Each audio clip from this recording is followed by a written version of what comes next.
So we're missing, oh, there's Roger. Mm-hmm.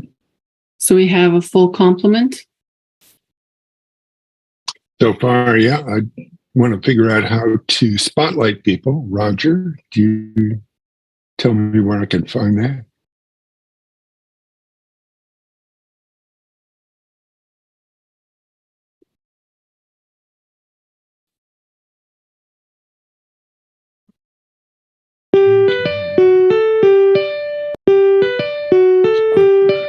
Roger's here. Roger, we need your expertise. No, I think I found it. Okay. Don't know if I got it right. Okay. And now can we do that nice view of all the board members? That's what I'm working on.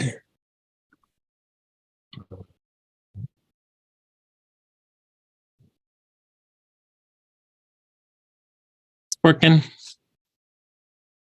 Okay. Board members? That's what I'm working on. Let's see, who else? Oh, we got people. We just need Aaron and we're off. You don't have Aaron spotlighted? Oh, yeah, okay. Okay. Oh,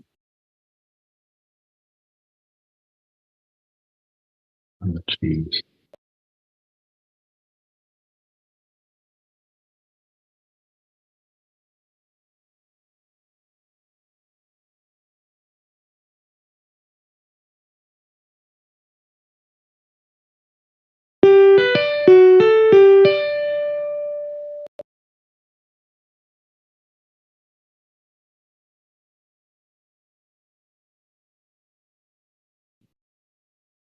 Roger, this is a testament to what you were doing.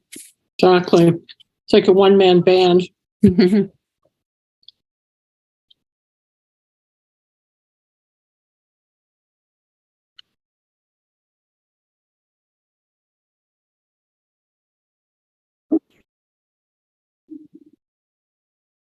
Okay.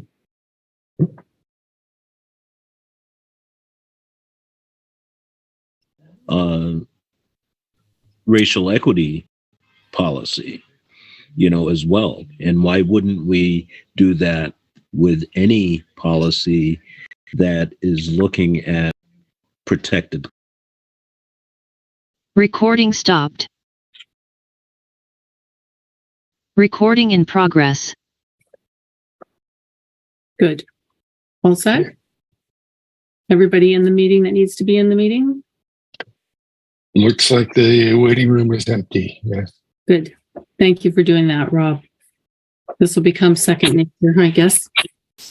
Good evening, everyone. Welcome to the regular meeting of the Norwich Selectboard. This is Wednesday, November 9th. My name is Marcia Calloway. I'm currently serving as chair. I'm joined by, in alphabetical order, board members Roger Arnold, Robert Gear, Mary Layton, and Aaron Lamperti. Pursuant to Act 78, this meeting is being held fully remotely with Zoom access technology, which permits attendance by the public by Zoom and by telephone. The board has posted and included in the meeting agenda the information that enables direct access and participation. The agenda and packet materials were distributed via the Norwich listserv and are available on the town website under the Select. For those people dialing in by telephone, I believe you can press *6. Correct me if I'm wrong, Roger, when you are recognized by the chair to speak. Okay. Good. Just a couple of comments about housekeeping. As a reminder, the duties of the board chair are strictly to run the meetings, keep order during the meetings, and ensure that the board decisions are carried out by staff. Additional authority may be delegated to the rest of the board. During the meetings, I will attempt to ensure that we move efficiently through the agenda. Board meetings are the place where the work of the board is done, as you know, and the goals must be for the board to have time to do its work, for the public to have an opportunity to offer their concerns or information about issues, and to avoid overly long meetings. In practice, this means that packets will contain the material the board requires in order to have targeted discussions about agenda items, and any public comments should be offered as succinctly as possible to offer information or register concerns that can help us in our work. Before we review the agenda, would the board entertain a motion to amend item 4, the consent agenda, which normally lists the items which are included in the consent agenda, specifically to consider the AP warrant, approve the draft meeting minutes, and the correspondence? Could I have a motion for that? I don't understand it. Could you say that again? Yeah, if you look at the agenda, Right. it just says consent agenda. Okay. And it should, by practice, always list out the 3 things that we consider in the consent agenda, which is the warrant, the draft meeting minutes, and the correspondence that have been submitted. Okay. I will make a motion myself. Do we have a second? Can we hear your motion? I move to amend the agenda to add the 3 distinct parts of the consent agenda, being the AP warrant, the approval of draft meeting minutes, and correspondence. Do we have a second? I'll second. Thank you, Aaron.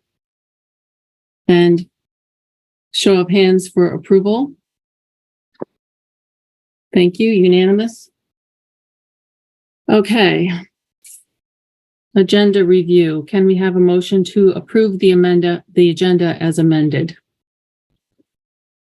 Aaron, do we have a second? No, I'm not making a motion. I wanted to suggest that we discuss perhaps moving a few items in the agenda off from tonight, because I think it's a very ambitious agenda, and I think we have a few things that are really high priority and some things on the agenda that maybe aren't as high priority. And I'm happy to suggest some things to move into the future agenda category instead of as separate agenda items, if anyone else is interested. I know it's an ambitious agenda, but what I'm hoping to do tonight is to basically just set the parameters about how we're going to do some things, with full intention that we have to have a fuller discussion later, but just basically to get them on the boards and in some instances authorize somebody to get started on things. So it isn't intended to be, a 4-hour agenda. It's intended that we actually say, we've got to do this. How do we want to do it? And we're going to start the ball this way. Shall we try? Well, does Aaron have a motion? Do you have a motion, Aaron? I move to move items 6, 7, 15, and 17 on the agenda into item 18 as future agenda items to discuss there rather than as separate agenda items this evening.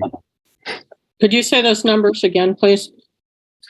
Numbers 6, 7, 15, and 17. Okay, thank you. 15 and 17? I think so. Yes. 6, 7, I think that makes sense. 17. Well, let's see if we have a second and then we can discuss. I'll second. Okay, discussion? My suggestion is not to discuss them this evening, but to not take them, but to just discuss them more cursorily and not take any action on them. So it's similar to what you said, except I'm just suggesting that we do it formally by moving it into future action items rather than You could simply than hoping. Go ahead. Go ahead, Roger. you could simply take 6, 7, 15, and 18, I believe it was, and amend it so that they're at the end of the agenda. And then when we see what time it is, it becomes very clear that we'll need to table them anyway. So at the very least, we could reorder them. I think number 7 we have to discuss because that's going to sneak up on us pretty quickly. And the January deadline. So I don't want to get into it at the moment. but I think we need to talk about that one. The possible question and answer session format, I don't want to give up on that one, but we can move it to later if you want. I know that there will be people here who are interested in that particular thing. The personnel policies, I think if we are going to push that off, it can't be later than next time, and we've got a lot coming up. So I would like to I've got one suggestion I want to bring up in that, and it's not going to be overwhelming, but I just want to get it on the cards if you'll entertain this. And then number 17, again, one simple suggestion, nothing earth-shattering. I just want to get it out there and see if we can get some help for Miranda and get the website in some helpful state for people, because we've got a lot going on. So, Mary. Well, I like the way you framed that, Marcia, but I do take Erin's point that it's going to be a time-consuming meeting. So I would support just moving them to a later point in the meeting. Okay. And do we have a vote on that? Who's in favor of that? We could call a question. That's what I'm doing. Call the question. Well, where would you suppose that we put them on here? At the very end or somewhere before the very end? I believe the motion was into 18. All of them into 18? That was Erin's motion. Okay. Call the question. All in favor? And okay, 4-1. Marcia says no.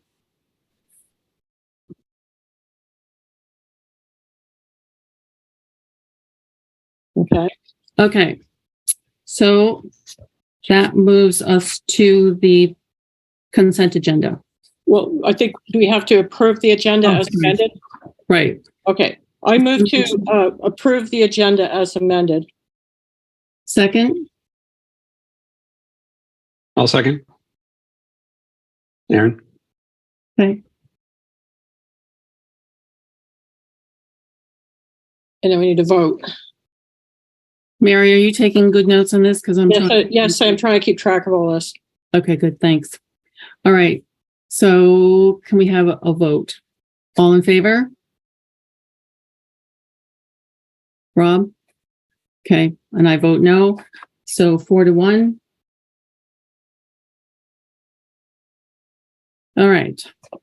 So there's the agenda review. Now we'll move on to the consent agenda.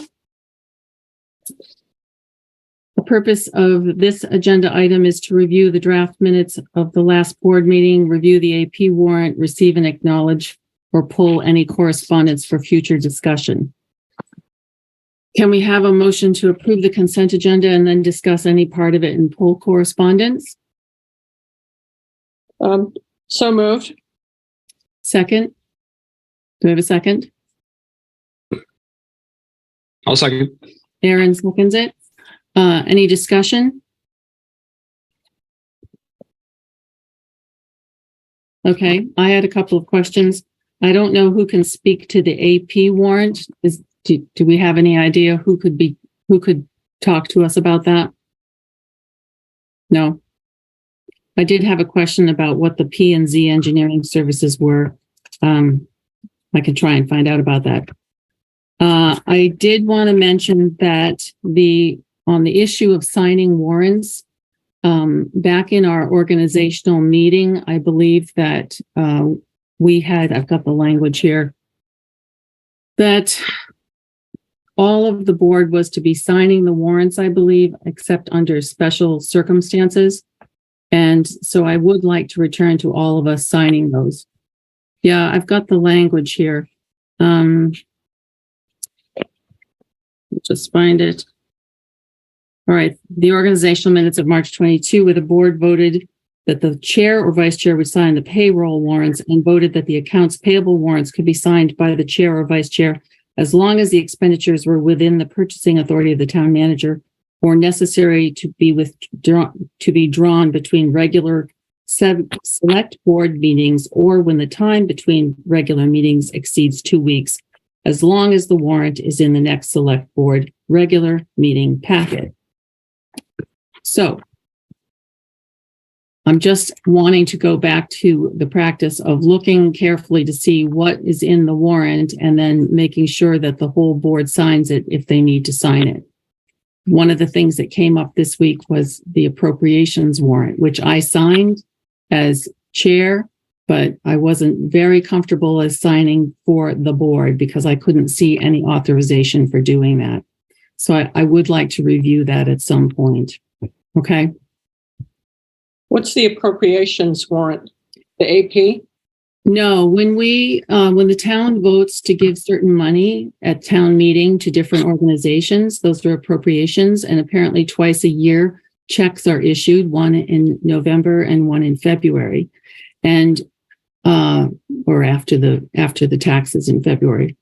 And so I didn't see that there was any authorization for me to sign that per se, but I did so that the checks could be cut. But I think it would be crossing the T's if we could have everybody else sign that warrant as well. And maybe that can be done by doing it in person in Joyce's office. I would like to find out. Yes, Roger. I mean, that's fine. And I think that's fine for formalities. And you should know that once we authorize the consent agenda, the batch is uploaded and the process begins before our signatures get on the document. So the facts on the ground make the signatures a formality. Yeah, I'm all about formality. Okay. Just, yeah. All right. Just so you know. When I'm signing something, I want to be very careful about that. Cheryl, did you have a comment about this? Cheryl Lindbergh? Yes. Hi. Thank you. Cheryl Lindbergh, Town Treasurer. So there was a little bit of confusion amongst the finance staff about the appropriations and whether they needed to be put in front of the select board at all. So I offered some ideas and thought that they would go into the AP warrant that was being created for this meeting, but instead a separate warrant was created instead. So that was the reason that there's what is now called an appropriations warrant. All of these items could have been in the AP warrant in the packet for tonight's meeting, but there was a misunderstanding of why they were being paid, why they had to be paid separately. So that's what I wanted to state. And I would like to see the board go back to what they had moved as their process for signing the warrants and keeping them within the authority of the purchasing policy of the town manager, the purchasing authority. So that's just a couple of comments from me. Thank you. Thank you very much, Cheryl. Okay. Do we have any changes to the draft meeting minutes? None? I do know that Cheryl Lindbergh had requested that the minutes be amended to reflect that the listers had concerns that they raised about the RFP process. Would anyone like to make a motion to correct those minutes? Just to add that the listers had a concern? Oh, hi, Miranda. Yeah, sorry. So you'll notice the way the packet was put together.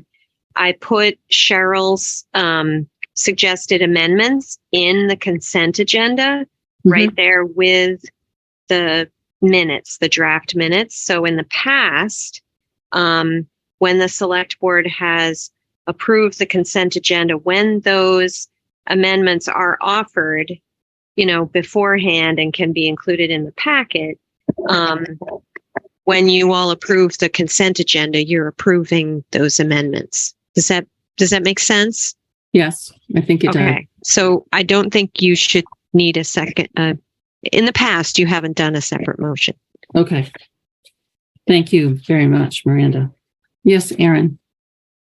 I just want to say, can we make sure that that's mentioned when that's happening in the consent agenda so that we can refer to the offered amendments and make sure we're comfortable with them and not just approve them without knowing they're there.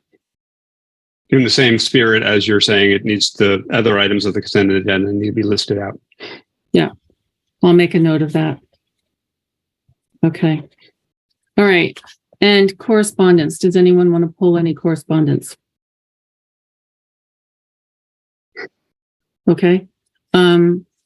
I would like to just note that there's been a lot of correspondence about the Moore Lane Bridge, and that I would like to pull the email from James Donaldson to Peter Orner, because I think this rather raises some new information about whether or not we have to have a unpermitted discharge of hazardous material kind of permit so that we are permitted to do this. And I think it's a factual question that maybe goes to whatever is happening over at the bridge, which I don't particularly understand, and whether we're collecting materials or whether, I just don't understand exactly what's going on. So I think I would be interested in asking Mr. Donaldson to come to speak to the board at some point soon so that we understand that we're not in any sort of violation, and also maybe we can get some more information from our own DPW about what's going on over there, and just be ahead of this. Okay. Does anyone have an opinion about that? I think we should approve the consent agenda. Okay. All right. So do we have a motion to approve the consent agenda? The motion's on the floor. Call the question. Anyone in favor of the consent agenda? Okay. All unanimous. Move on. Public participation and comments. So the board welcomes brief statements about items not submitted as correspondence and items which were not on the agenda. The purpose of this item is for the public to convey new information or concerns directly to the board in this public setting. Does anyone have a comment? Stuart Richards.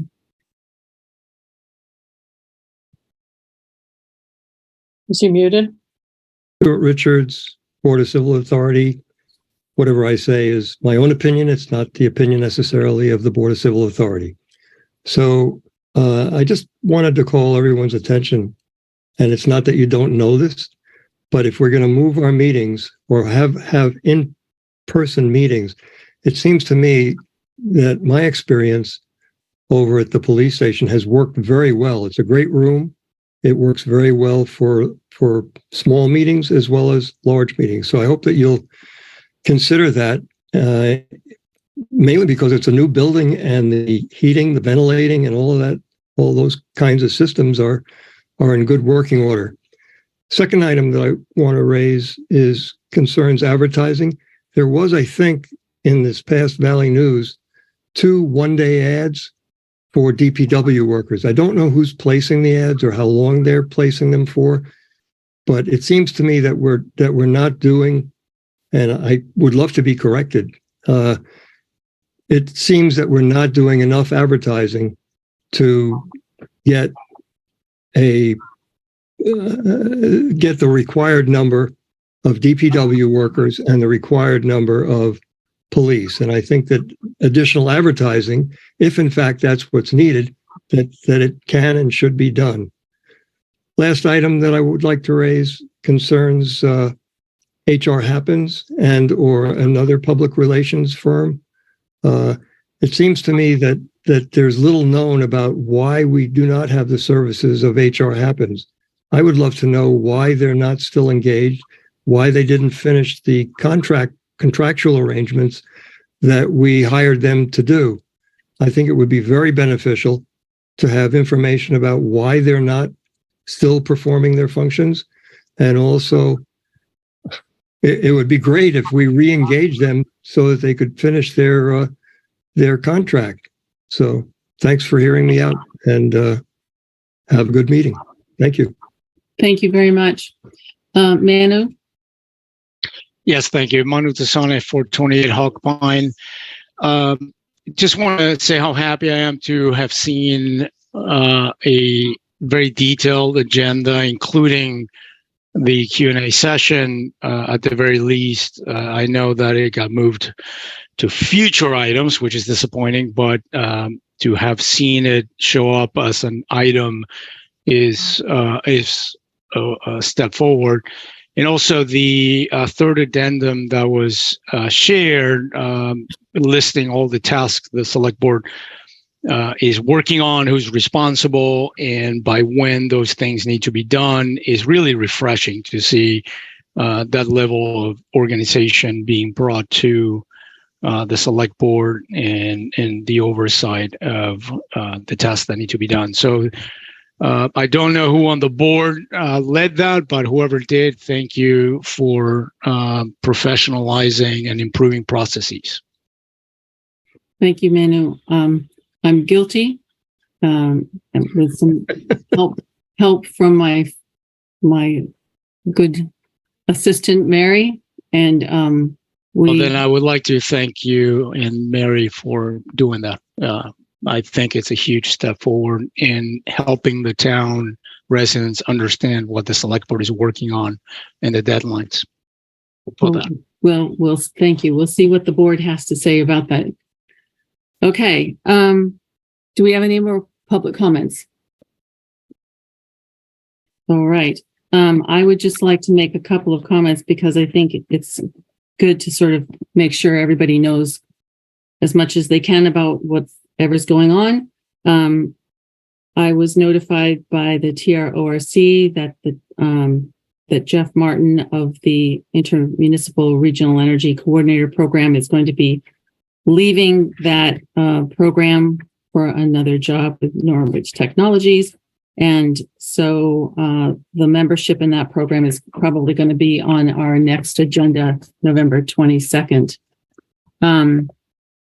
Also, I was invited, as has my predecessors in this chair, as well as town managers, to the Vital Communities Municipal Leaders Group that apparently meets monthly. And I agreed to sit in on their Zoom session in December. And I would report back as appropriate if anything was noteworthy.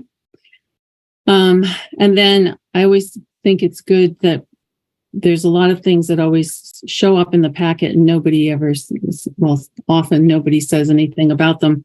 So I think it's noteworthy to just point out that the fire department made a report on page 11. There's an IREC monthly report on page 13. There's a rec department report on page 18, which I think has a good comment about ADA risk and liability and ADA compliant playgrounds that I would suggest to the board might be a good budget issue or a future agenda item.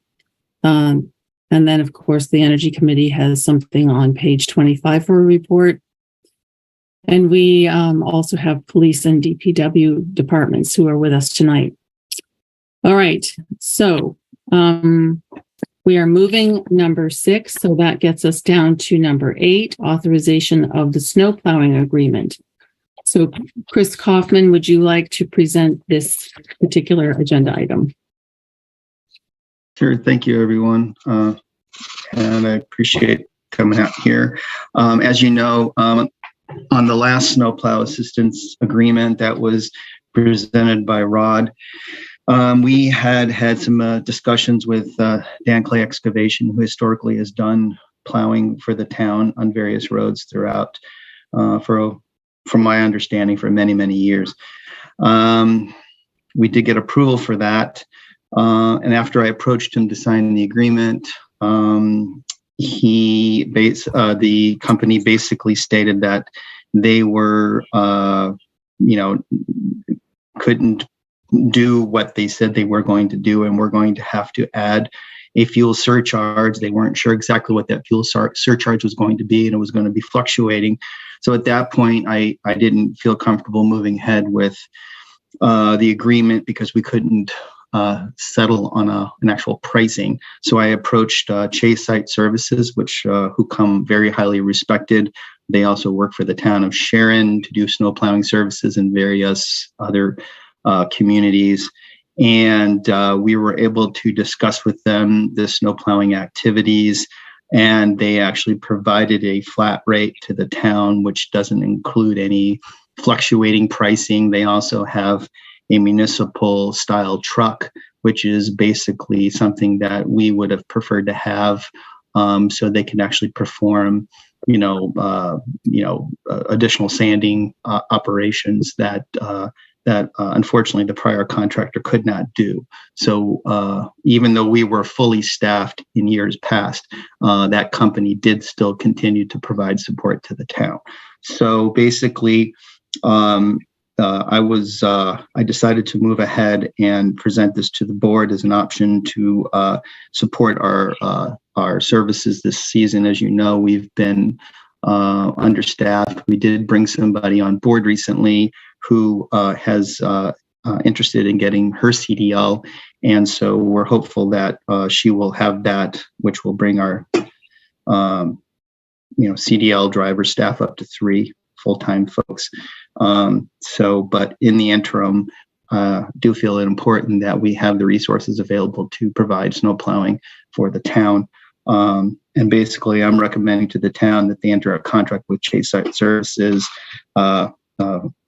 because of their predictable pricing, their knowledge of the snowplow routes of the local areas, their experience, and the knowledge of snow plowing requirements. And they come with all the insurance requirements, as well as the materials and the experienced snowplow drivers.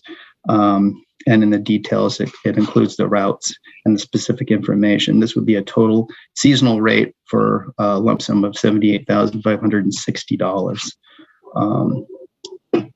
Yes, Roger.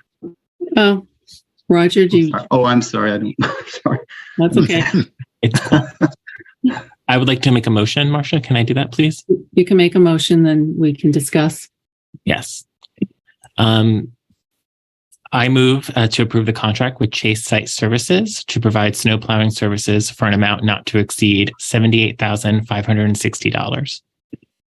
I'll second it. Discussion? No? Wait a minute, I guess. Aaron? Oh, sorry, Aaron, I didn't see you. Go ahead. I just wanted to thank Chris for going out of his way to find this superior option. Thank you, Chris. You're welcome. Mary? I think it's a well thought out proposal. I'm glad that Chris could work this out. And I also appreciate that the actual routes were listed in the packet. So, townspeople can look and see which roads will be taken care of. Thank you, Mary. I'll get to public comment or questions in a moment. I had a couple of questions, Chris. Is there any way that Chris seems to disappear? The person who's talking seems to disappear from my screen. Can you add him to the spotlight, Rob? Yeah, I'm looking Thank for you. him now. Okay. Chris, what happens if it doesn't snow? If I think the odds of it not snowing would be small to nil. I don't think it's ever happened where we haven't. I've looked at the average amount of snowfalls we've had over the years, and this is based on that average amount, which is so I anticipate us not having any snow event. And so, yeah. I'm an old Vermonter, and I sort of do remember sometimes when there really wasn't much snow. So I'm just wondering, seriously, is this a flat rate? We just pay this whether it snows or it doesn't? Yeah, this would be a flat rate. So if it snows way more, then that's what they're going to live with. It kind of goes both ways in the sense where if we have a little less snow, the risk can swing both ways. But I think this gives us the added security that we need to make sure that we are getting the support that we need and to do the plowing this season. Okay, thank you. So I just have 2 more questions, and then I'll move to you, Rob. So how many operators would we expect to have if we had a full complement of people in the DPW? 5 CDL drivers. 5 CDL. Mm-hmm. And we've got 2 right now, so we're actually replacing 3. Correct. We have one who recently started. She doesn't have her CDL, but she is going to be going through the training process and working on her CDL But she will be, if she does get her CDL this winter, she's going to need time to get acclimated to the roads and the conditions and driving these trucks. And just because you have it, doesn't necessarily mean you're ready for, prime time. So we want to give her the time to train and be safe. Safety is a priority for us. And I don't want to put anybody in harm's way. It's dangerous to be out on the roads at night when we're out plowing in those kind of conditions. So. Right. I appreciate that. And then my last question is as to the contract, it's backdated as it stands, which makes me nervous.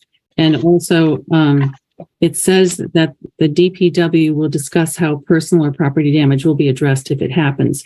I'm just thinking, wouldn't that normally be a town manager function? A town manager function for addressing how property damage, if any service that we provide to the town causes property damage to anyone in the town or passing through the town. I'm just wondering how that would normally be treated. Is this normal, or is it in there because at the moment we don't have a town manager? No, this was been in there even when the town manager was a part of the equation. So, okay. Thank you. You're welcome. Pam, oh, sorry, Rob, you had a question. Yeah, is do we have guarantee for coverage during holidays? Yeah, absolutely. Yes. Okay. Yes. Thank you. Pam Smith, do you have a comment? Yes, thank you. Pam Smith, 1445 New Boston Road. I noticed in the contract there was no coverage for New Boston Road or Turnpike Road, and I'm just wondering, will those routes be covered by town employees? Yeah, I have a specific detailed breakdown of all the roads in the town. I didn't share that as a part of this, but I have it broken down per staff member. So, and the mileage, and the areas they cover. So yes, those are covered by our town drivers. Yes, they're not in here because those are going to be covered by us. Great, thank you. You're welcome. I think that Cheryl Lindbergh is next. Hi, thanks, Cheryl Lindbergh, town school treasurer. I just hope that Chris has a way to communicate with the schools on the roads during the school season. And I just wanted to mention that. Thanks. Yes, I've been in touch with Jeannie. Is it Teague?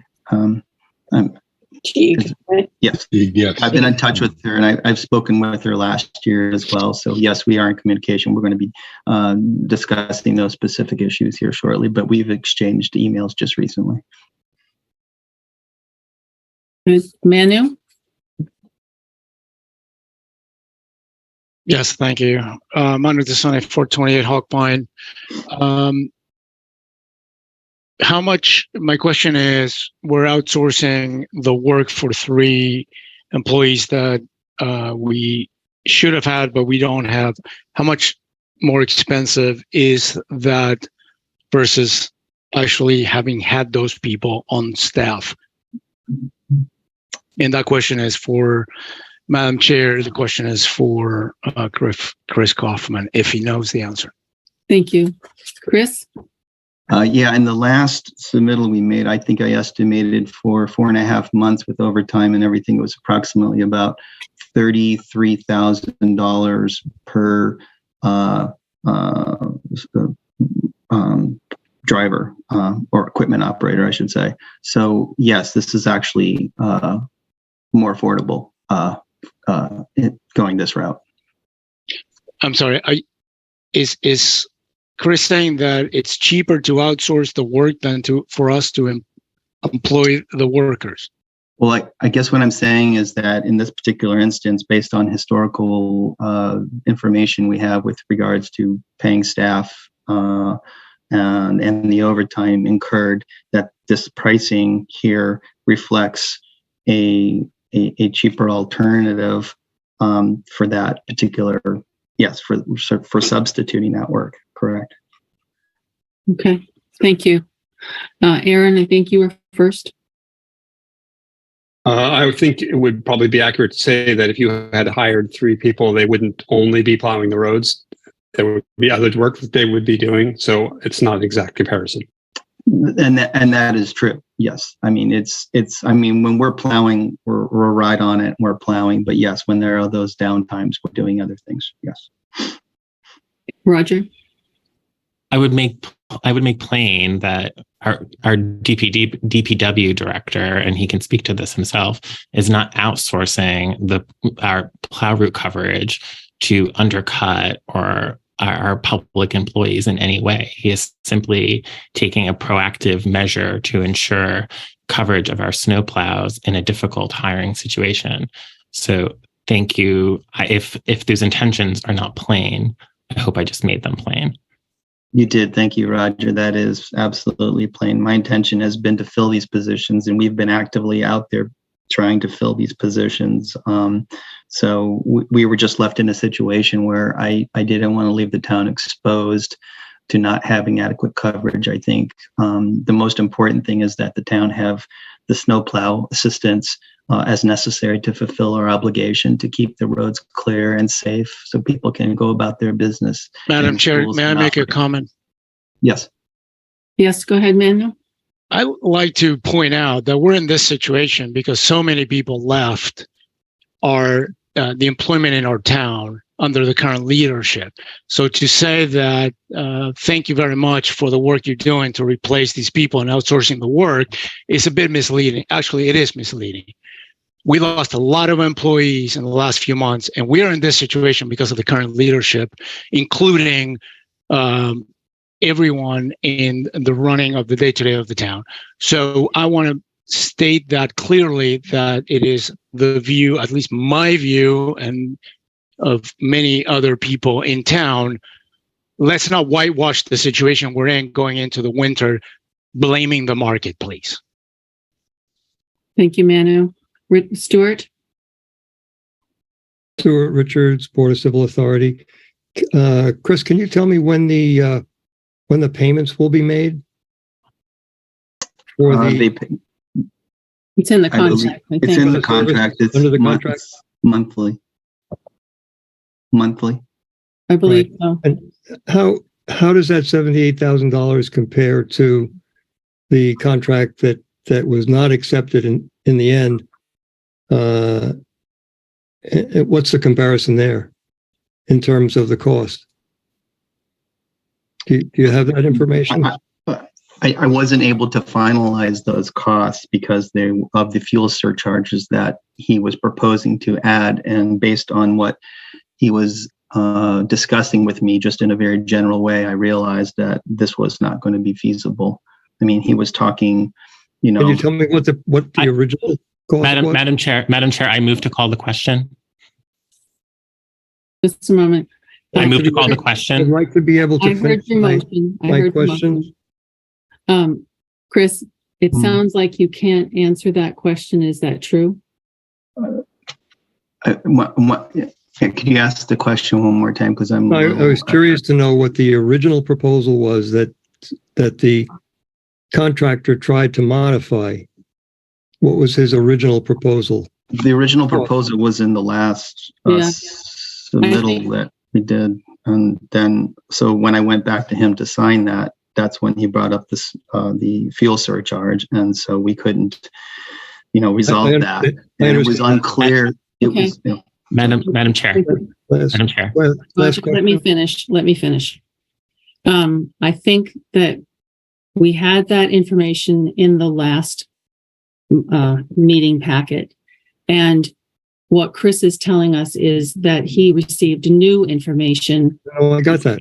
Okay, and so I think if he didn't write down how much more it was going to be, he's telling us at this point, apparently, that this is a better deal that he's negotiated.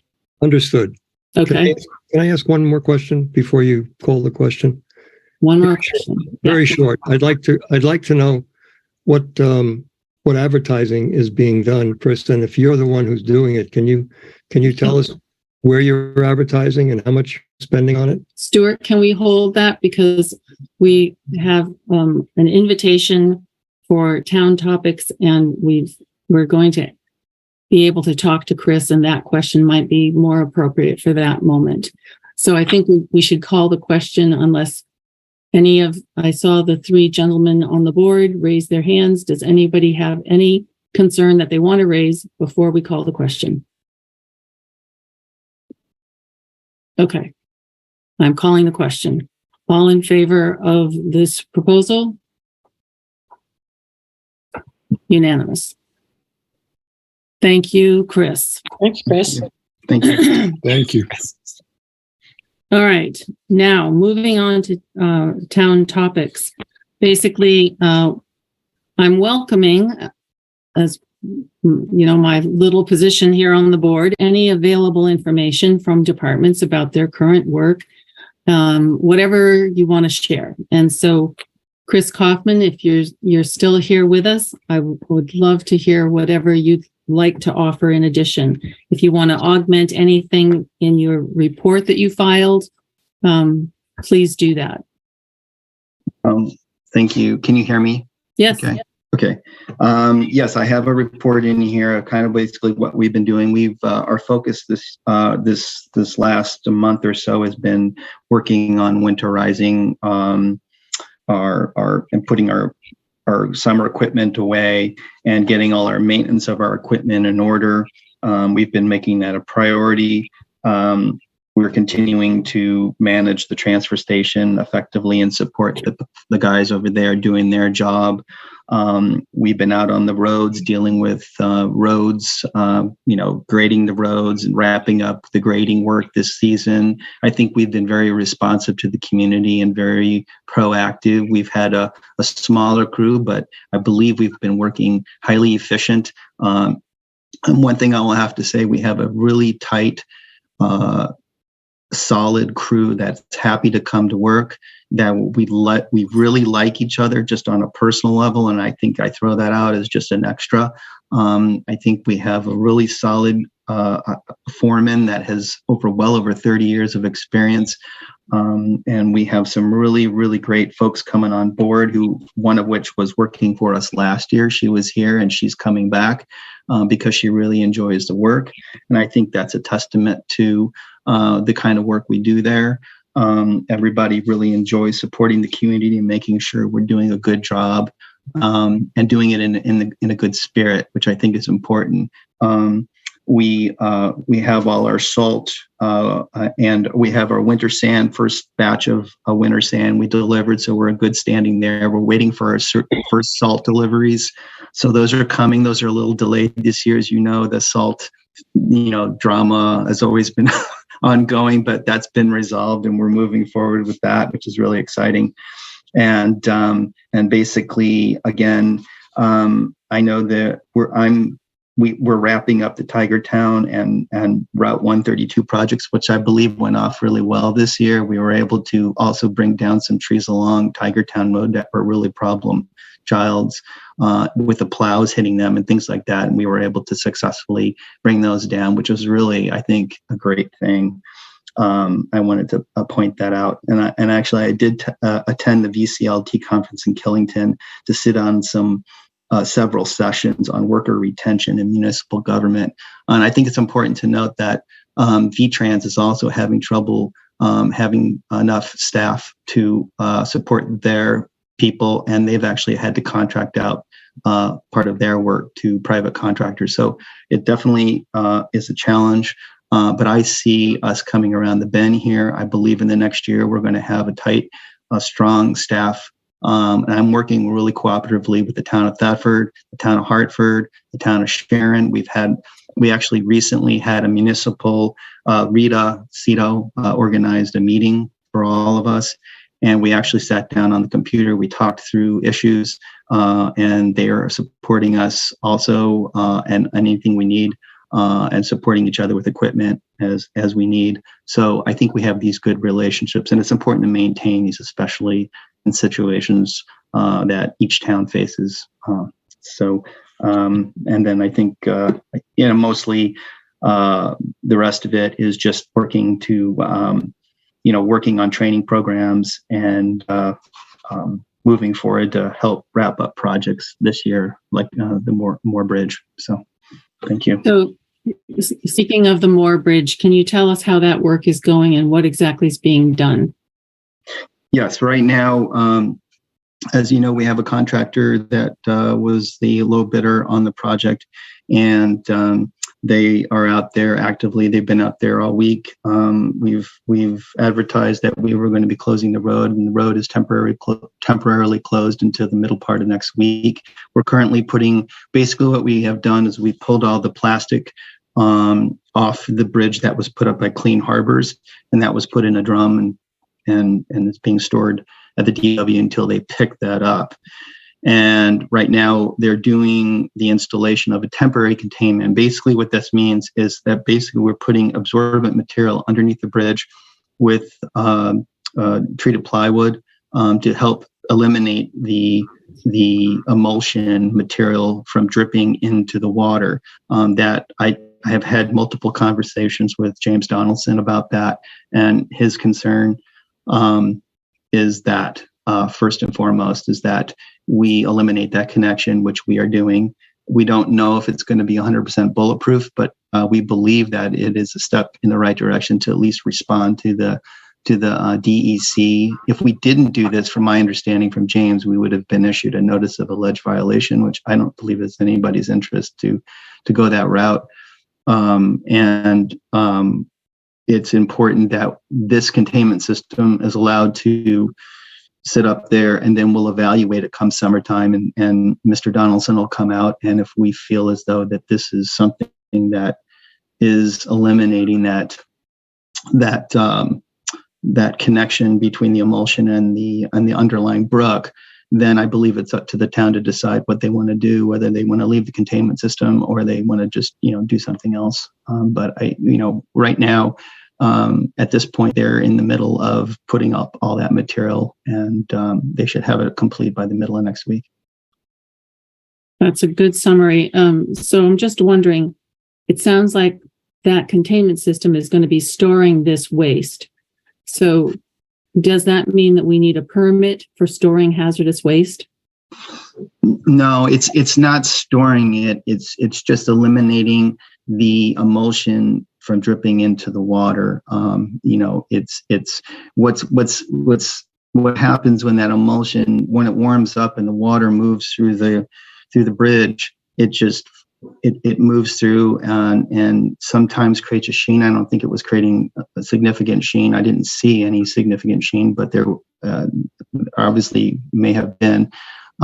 This will just eliminate that, or at least helpful that the absorbent material, like any absorbent material, would absorb the emulsion and allow the bridge to continue to, pass the water along the edges, but the emulsion itself would be stuck to the absorbent material.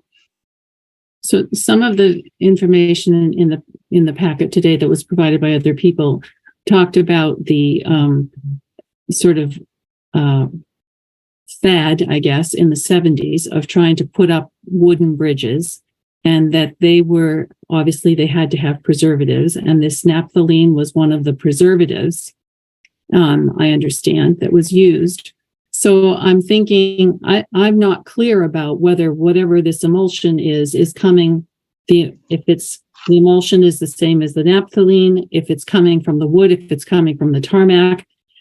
But I guess in terms of budgeting and thinking about going forward, is it something that we as a board should be thinking about, changing that deck, taking it out, and if so, do we need to be looking at estimates for how much that's going to be? I've talked to Winterstead about this, and of course, it would be an expensive endeavor to first, if it's a post-tension bridge, so that means to do anything to that bridge, it would require dismantling the entire bridge and then disposing of the entire bridge, which of course would be considered a special waste and would be highly expensive just to dispose of the existing bridge. And then of course it's a town-owned bridge, but it's state inspected. Therefore, there would be significant engineering involved and all the process involved to put up a bridge. probably a 1 to 2 year process of review and design. And from what Winterset told me, and just discussions with them, about $750,000, depending on what you chose to use as a deck, concrete, wood. So it's not a cheap endeavor. The bridge itself is completely solid. It's a very well, designed bridge, and it's doing its job. As far as the final disposition, I can't answer that. But from a DEC point of view, I think their biggest concern is eliminating the connection of the emulsion as it weeps into the water and creates a sheen. That's sort of the regulatory driver for them. Outside of that, I don't see another connection for DEC. Okay. Peter Orner. Thank you, Marcia. I'll try and keep my questions limited. But I don't understand. I can't square the idea that this is not a hazardous waste containment system. I wonder if Chris could tell me, the hazardous waste is being contained in what exactly? How big is it? How is it? And that's my first question. My second question is I think throughout this process, there's been a minimization of the situation, calling it a weeping bridge. That's comparing it to the bridge in Randolph or other bridges that had a creosote problem. Creosote is not hazardous. It's not hazardous waste. This is a much more significant problem. It's not weeping, it's draining. And it's been draining for years. Anyone who's been down there knows that. So my question is, if this containment system does not work, are we then liable and then the bridge has to come down immediately? Because that's my understanding from the state, is that in talks with the state, the previous town manager said that if this doesn't work, okay, we'll take the bridge down. Are you guys aware of that? That's not my understanding from the state. I don't believe the state would mandate to take the bridge down. I've had discussions with James about this. The only thing James said. What's the consequence of this plan not working? Well, I also have a question. I'm sorry. Sorry. I never. Can I recognize who's speaking? Oh, I'm Katie Crouch. I live at 6 Moore Lane with a 6-year-old and a 12-year-old. And so if all the naphthalene is collecting 20 feet from our house with no plan for drainage, what does that mean for us? It's a very, very carcinogenic chemical. And it hasn't been going into the Blood Brook for years. And so now it's just going to be contained next to our house. So I would love to know, there must be a plan for draining it at least yearly. I don't understand why, I'm sorry, there has to be a plan. Yeah, it's not containing per se. I think that's it's if you look at the emulsion under the bridge, it's like a tar. It stiffens up in the winter as it gets colder, and then in the summer it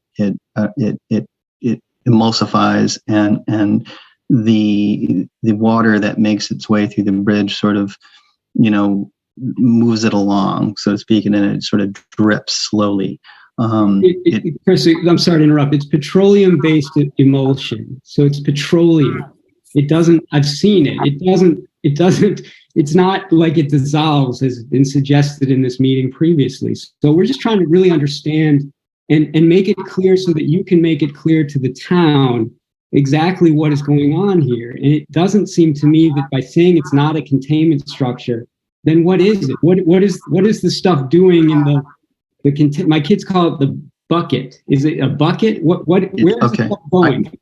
I can explain it. It's basically. I apologize for interrupting. No problem. It's an absorbent material, like you'd roll out absorbent, long sheets of absorbent material, and it's applied. It's put to the underside of the bridge, stuck right to the bottom of it, and then underneath, what's holding that and what's holding the entire thing are sheets of plywood, just to hold it up and to eliminate, to hold the absorbent into place. And then this whole thing would, so the emulsion, when it warms up, it would, instead of dripping through the wooden members, it would just absorb into the absorbent rolls of material that are rolled out like sheets you'd see of flooring, very thin. And so that's all it's doing. And is it, what if it overflows? What happens then?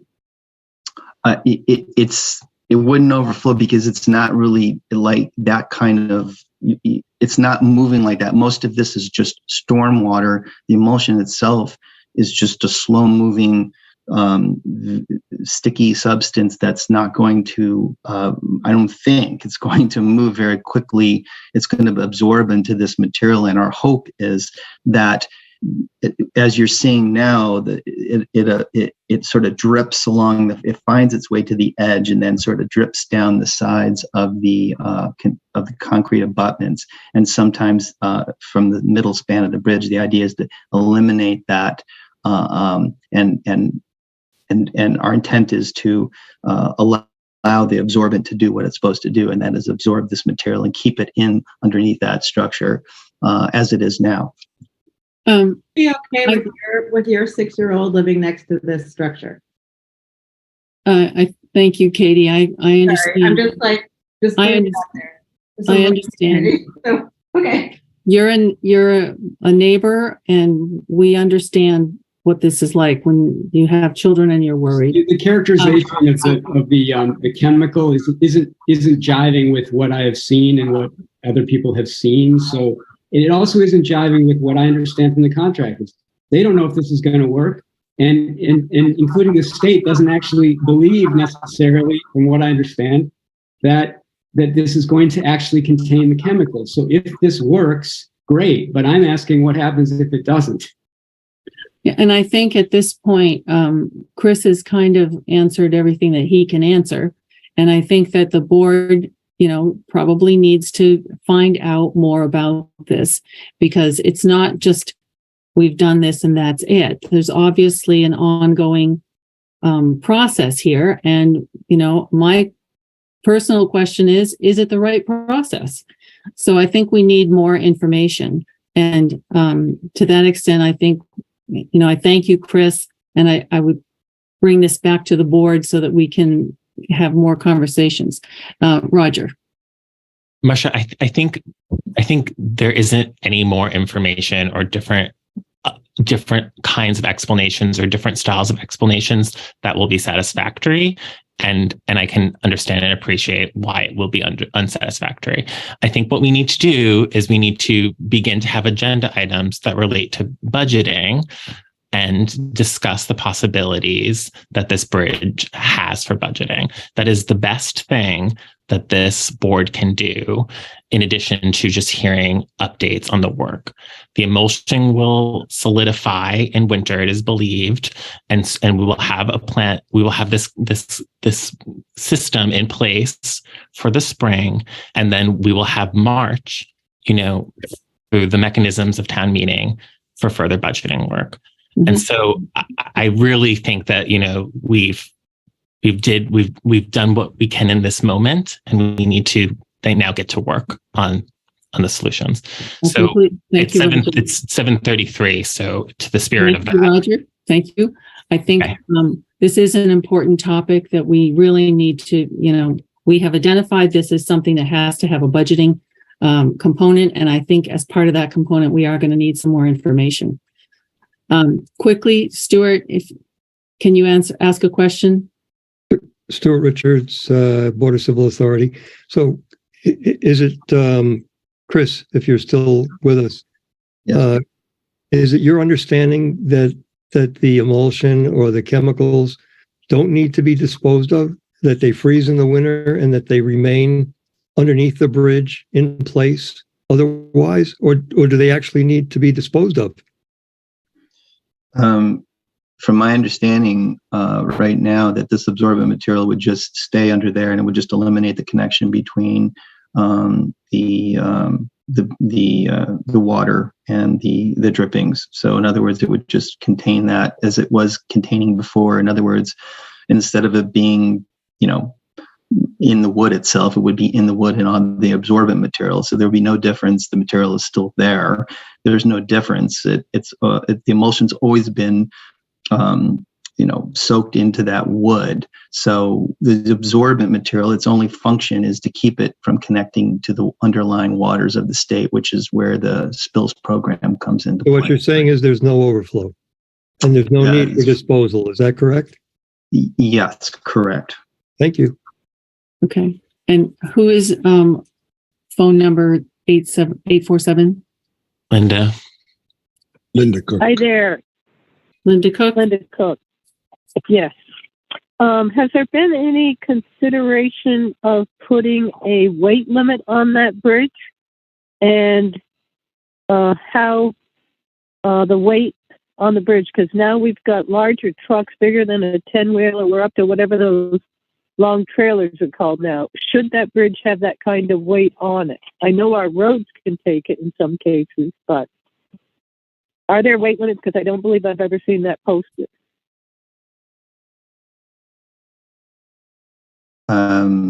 It's the bridge is designed, I believe. I'd have to do a little more research on that to know that specific answer to that, Linda. Thank you. John Vincent? John Vincent? Yes, thank you. John Vincent, 80 Blood Hill Road in Norwich. A couple of things. The select board packet contained something from Ernie Ciccatelli, is it? Mm-hmm.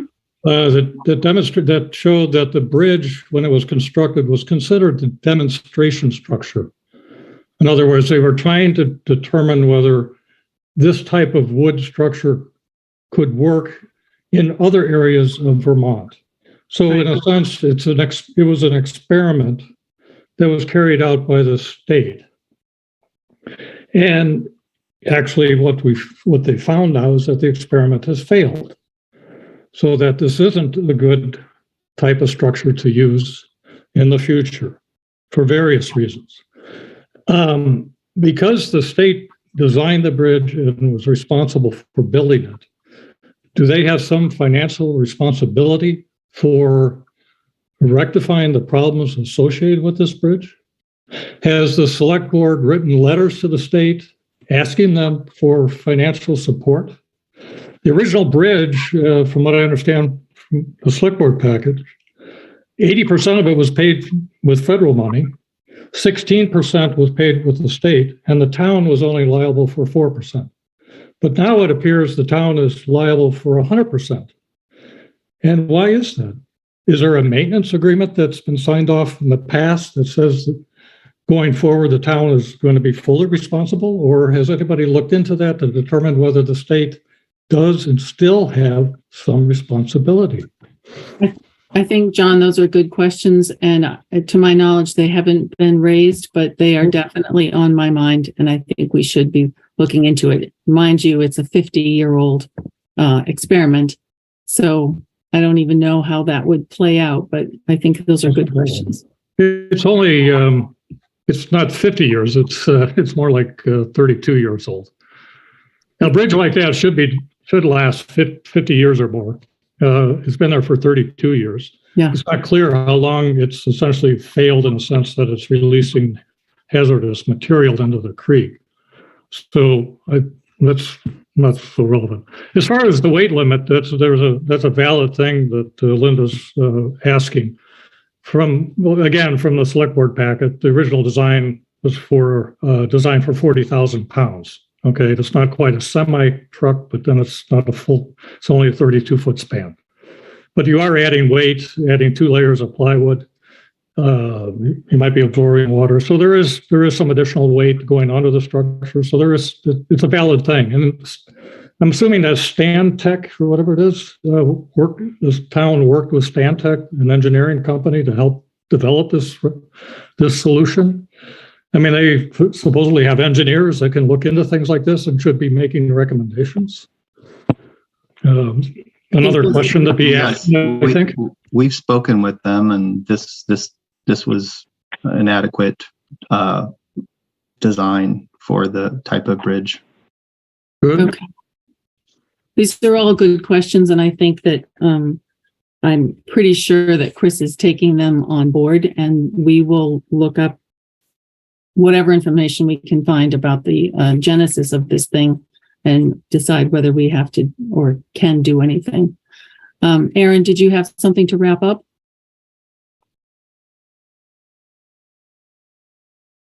Yeah, not so much on the bridge. I just wanted to thank Chris for successfully creating a collegial environment in his department and for doing such a great job managing his personnel.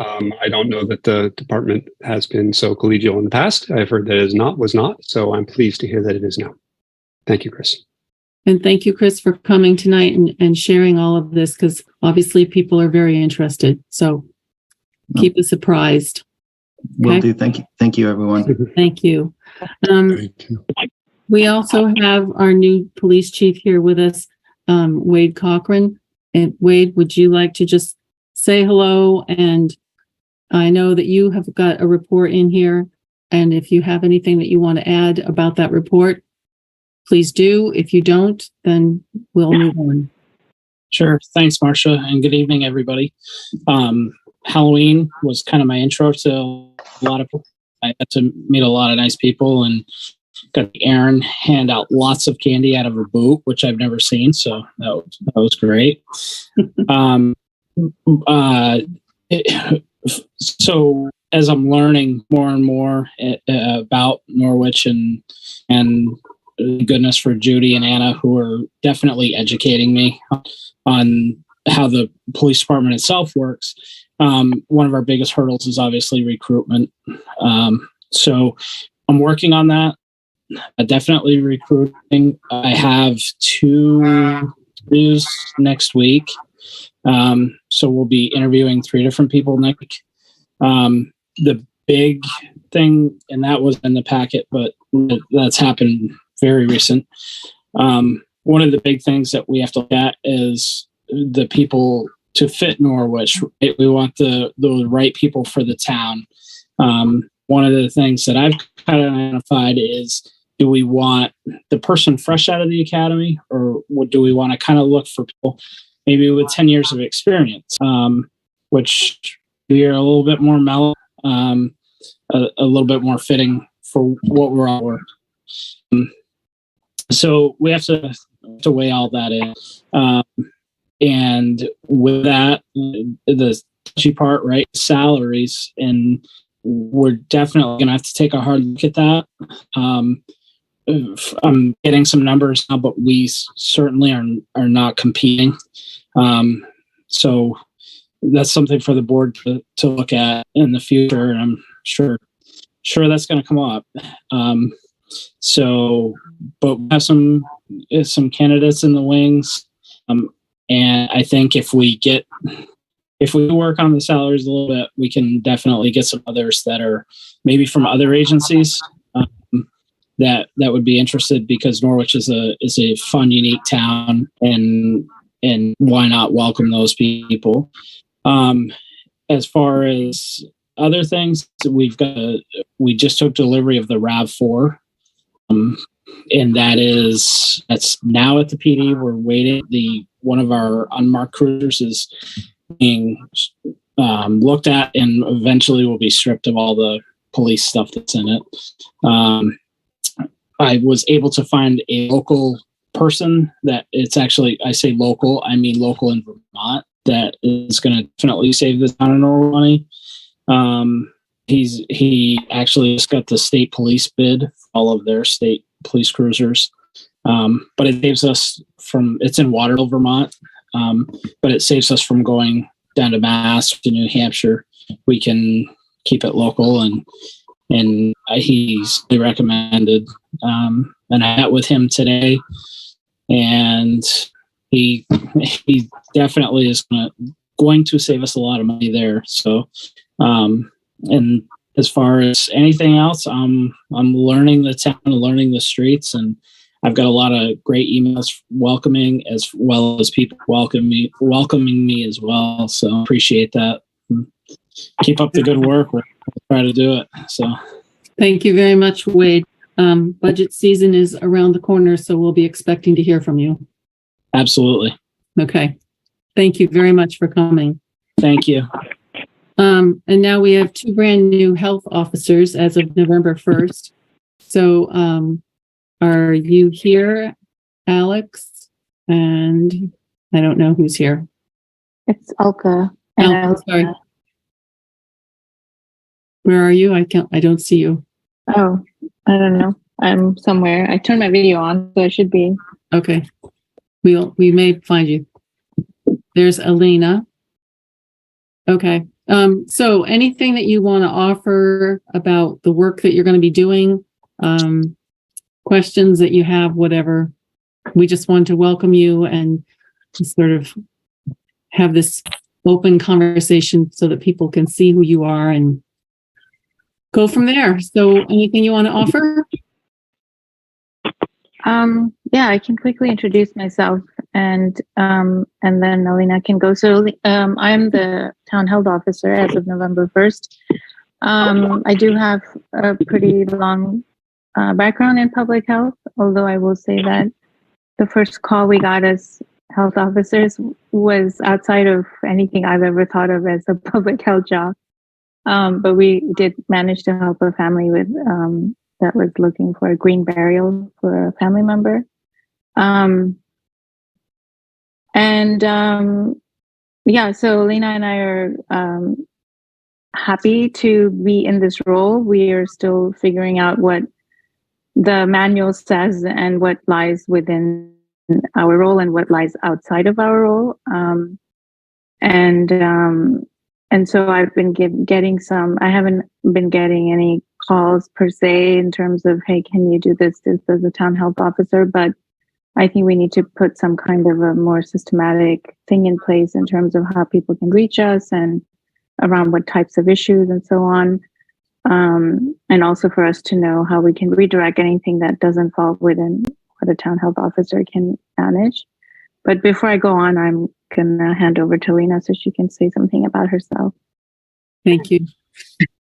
Hi, I'm Elena Barabee. I live at the end of Turnpike Road. It's a pleasure to be here and serving the community. So we, as Alka said, we're looking forward to kind of digging in and seeing where we can be of assistance. I previously worked with the state of Vermont, so hopefully some of those connections will be helpful for making sure we can get the right resources put to good use. So, thank you. That's terrific. Yeah. And I'm getting used to the select board format. So I live at 175 New Boston Road. And Alina and I actually know each other from our work life as well. So hopefully combine, with her like public policy and Vermont background and my kind of long history of public health background, we should be able to bring some good insight into how we can improve and work on health issues that affect the community here. But as of now, we haven't really received anything that I would say is like a formal request outside of this one call around the burial of a family member, a green burial of a family member. And we certainly, would respond to things that I think officially came our way. Okay, thank you. I have a quick question about, well, first of all, a comment. I think it would be good to see something on the website for your office so that, I personally like the idea of having some resources visible to people so that they know who to talk to and what you do. And in the packet, there was a forwarded email from the state toxicologist. And so I'm wondering how you would be dealing with that. Yeah, I don't have any other background. Actually, I learned a lot from the conversation that just happened. I imagine you're talking about the toxicologist who wrote about the Moore Street issue. Mm-hmm. Alina had a very quick chat about it. And honestly, I don't think we haven't even seen this test that was done and anything to that effect. But so that's something that Alina and I are going to meet tomorrow to discuss. But clearly, we would need a lot more information. I don't think that email by itself is sufficient to say, to me, it just seemed like a pretty standard bureaucratic response, honestly, to, well, if you're bothered by it, put up a sign kind of thing. But that's, again, just my very, very preliminary reading of it without knowing any of the other details. I would like to request that we get a kind of a town health officer email address, because from what I understand right now, all our personal information, like our personal email and phone numbers, are listed on the state website, so people can just kind of email us. And I don't know if they expect us to respond at any, immediately. And obviously things get lost in your personal email accounts. So this way, Alina and I can at least set up some kind of a system where one of us is checking that email if the other one is out of town, on vacation or whatnot. So anyway, we do need to like make it a little bit more formal before we can just kind of individually be approached for every request. Okay. I don't want to presume, but I'm suspecting Miranda might be able to help with that. Mary?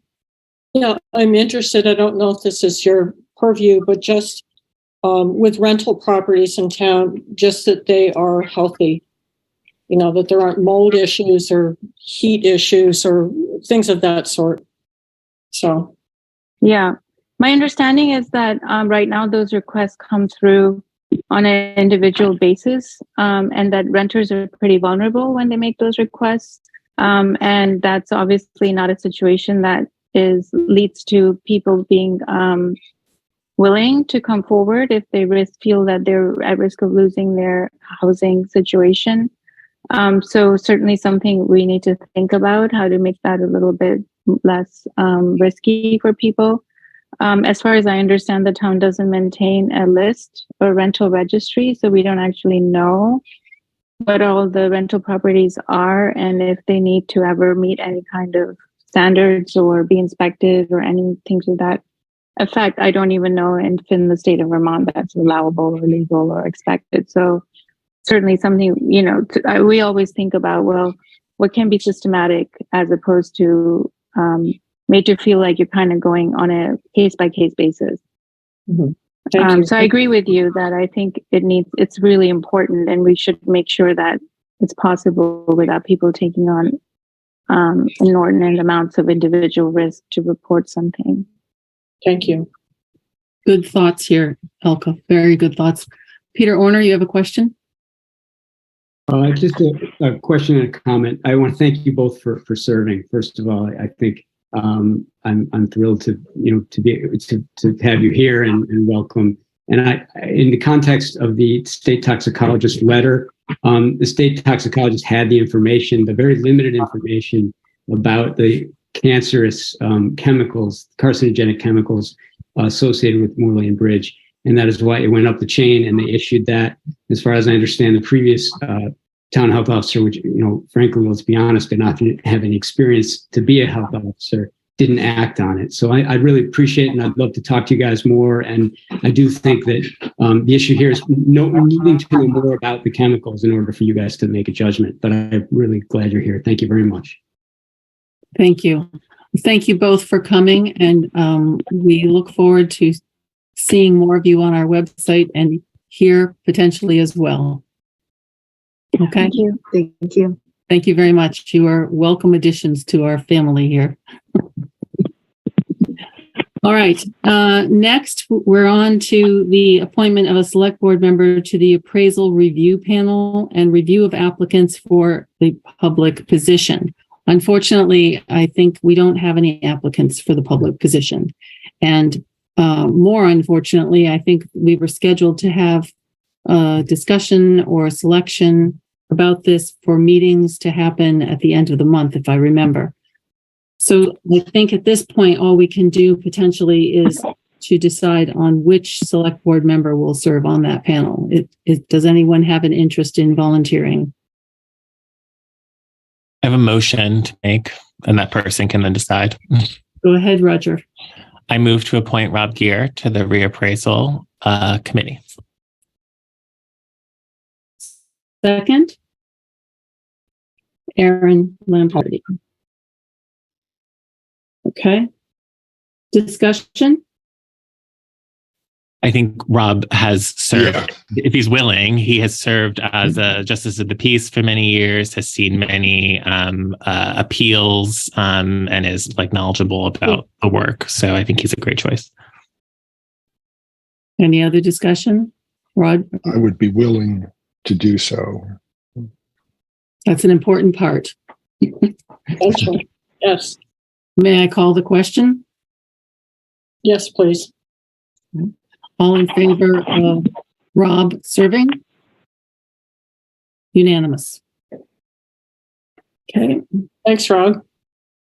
Thank you. Rob, can you mute Linda? No offense to Linda, we're just getting reverberations. Okay. I think she muted herself. Thank you, Linda. Zoom manager and appraisal review panel. Thank you very much. Okay, number 11, a request for a select board liaison to the Norwich School Board. This, I think, had been talked about previously with Roger and Tom Candon, thank you. And basically, it's going to be proposed that one member of the Norwich School Board be a liaison to our board and a member of this board be a liaison to the school board, and essentially be allotted 5 or 10 minutes in each meeting to just give, salient updates about what our board is doing and hear what their board is doing.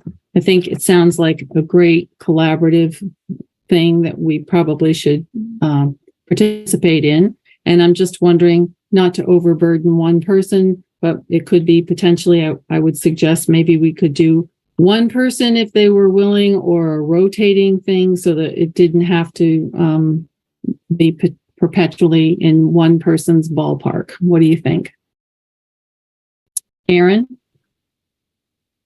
I have no idea what the school board meeting schedule is. Does anyone know? I don't know. That's a very good question.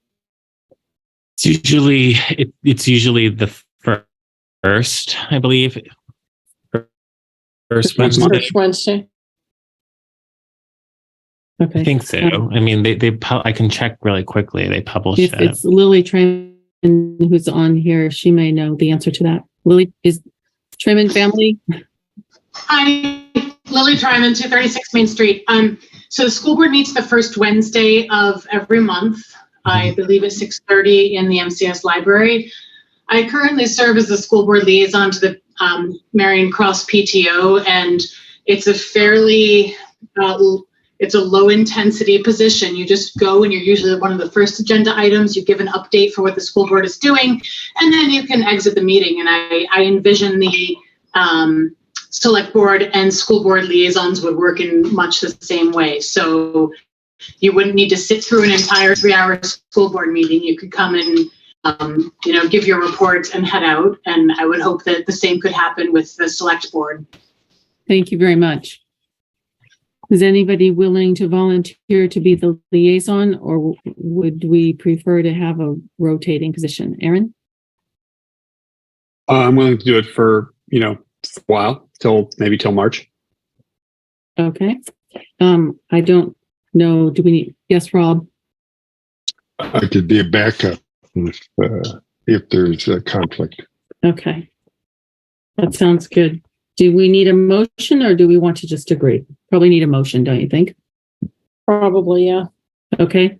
Someone like to make that motion?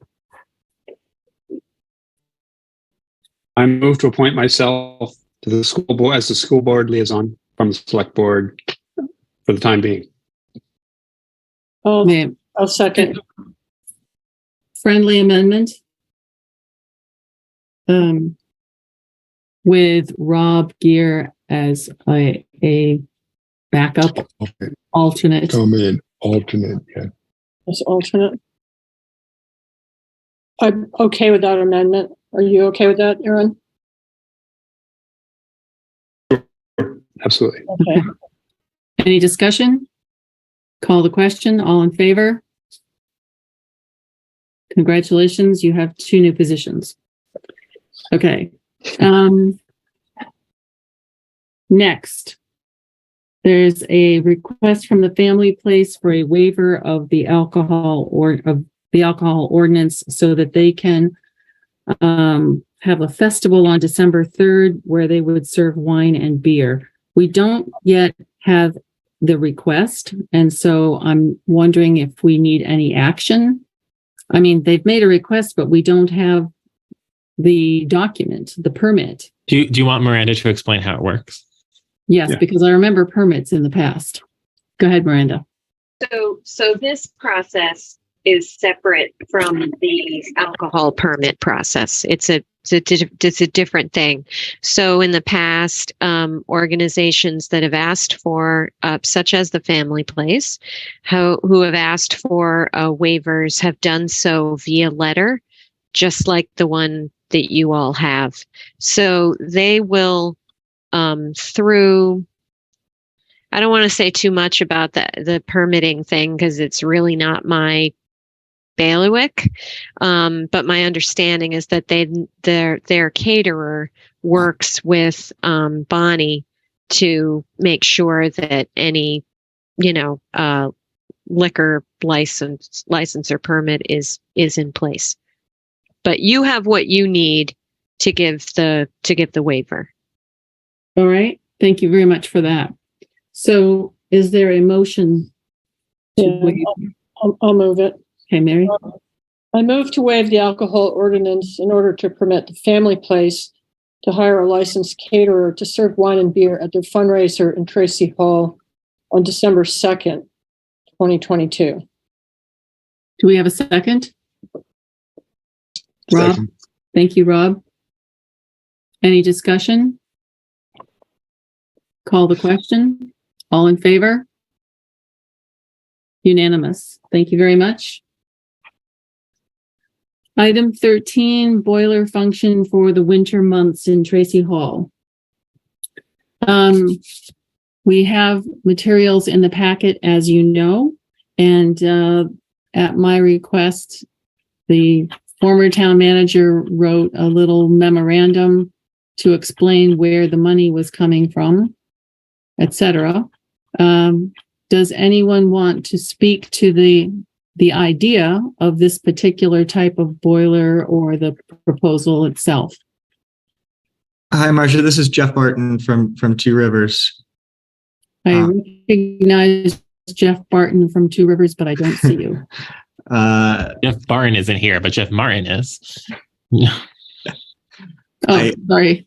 There you are. Okay. Okay, we're good. And Marcus Jones from Living Buildings is also here tonight as well.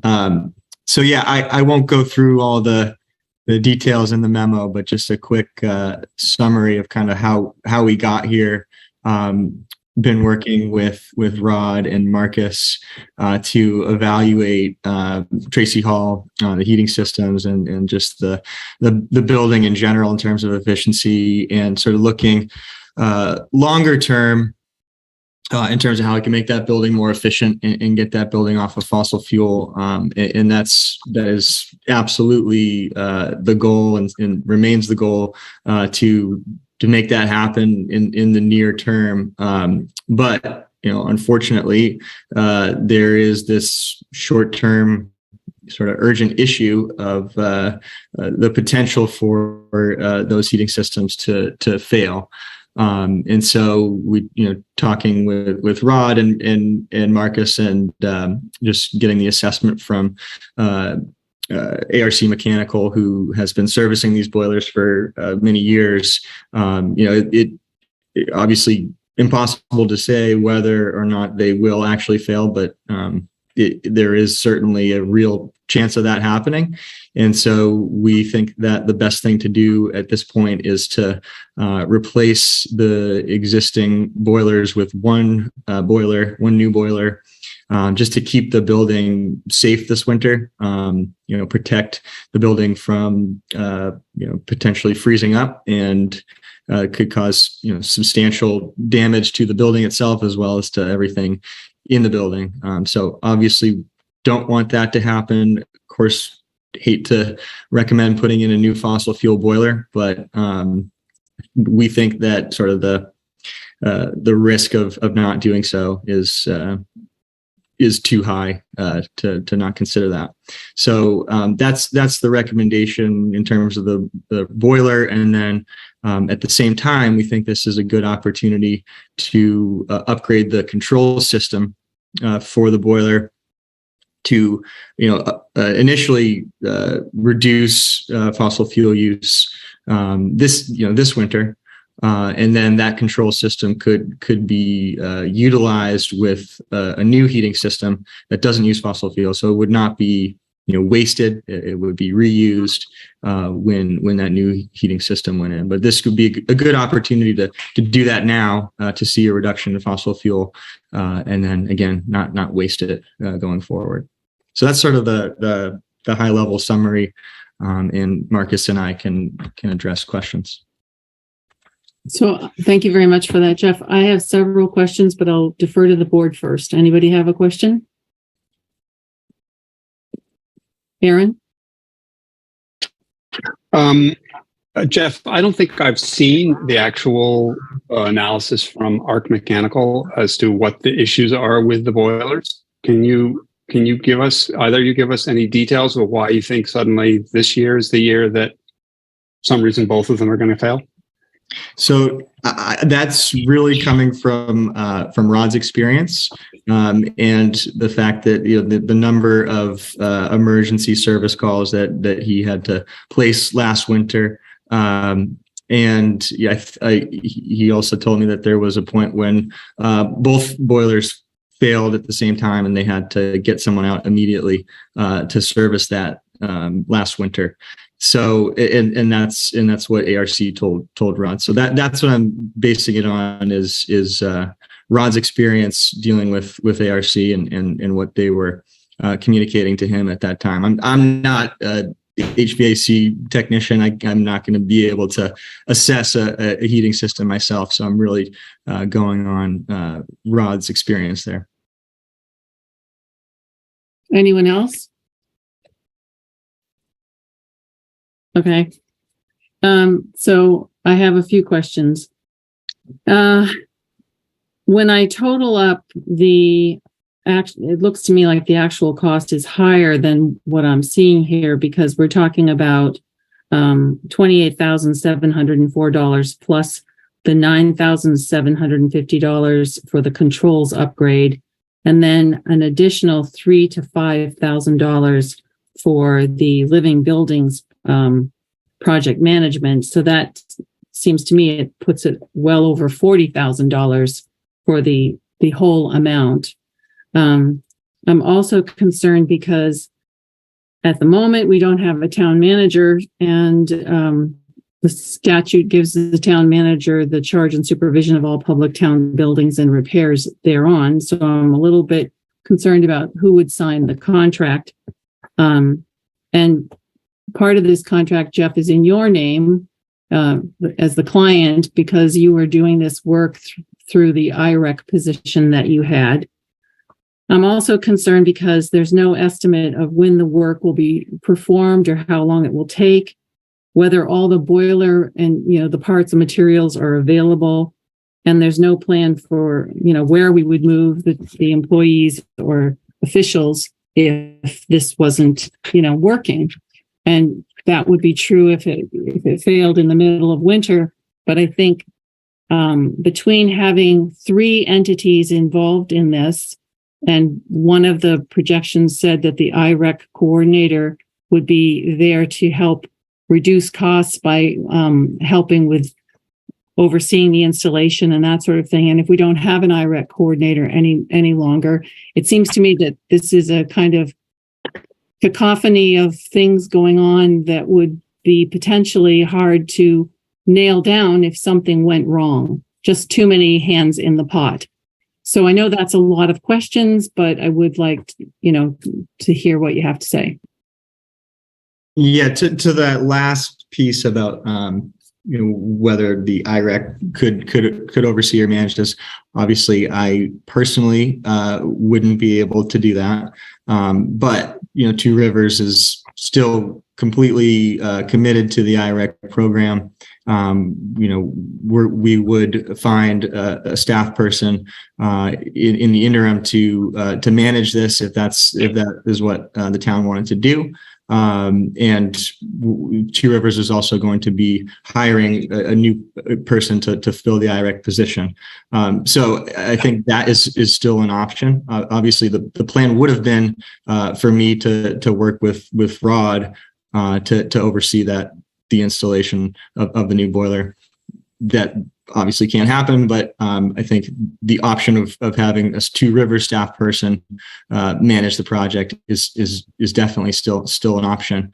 And then we provided that alternative of Marcus overseeing the installation, just to give us another option, and also because one of the things that Marcus pointed out is making sure that things get installed the way that they're supposed to be and are functioning the way that they're supposed to be, sort of commissioning the systems. If Marcus were to do that, there would be some benefit to have him overseeing the installation as well, but that's not necessary at all, because there is the option of having a Two Rivers staff person coordinate this. And so what about the final cost? That would, so I think what I have in the memo there. So the final cost for the boiler plus the controls is $38,454. I don't have the commissioning cost in front of me. Marcus, do you know what that was? I believe it was the 5,000, because it wasn't the 3,000 was for if Alliance was doing both the mechanical and control installation, and the proposal is to have ARC and Alliance. So that was $5,000 for project management, oversight, and commissioning of the systems to ensure that you're getting what it is that you set out for it to have installed, and that it's working appropriately and efficiently. So that's $43,554. Sure.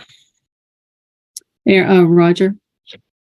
So getting back to Aaron's question, which I think was like actually a real heavy one, right? So if we have really important knowledge claims, I think like the experience of last winter by staff in that building is like an important evidence for this winter.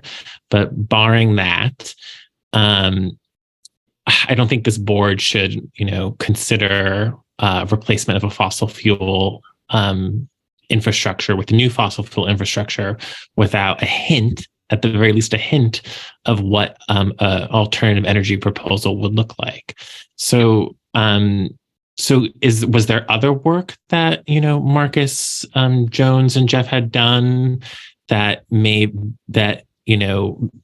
is projected outside of this winter, right? Because the boiler is a recommendation to deal with an immediate situation as per the staff experience.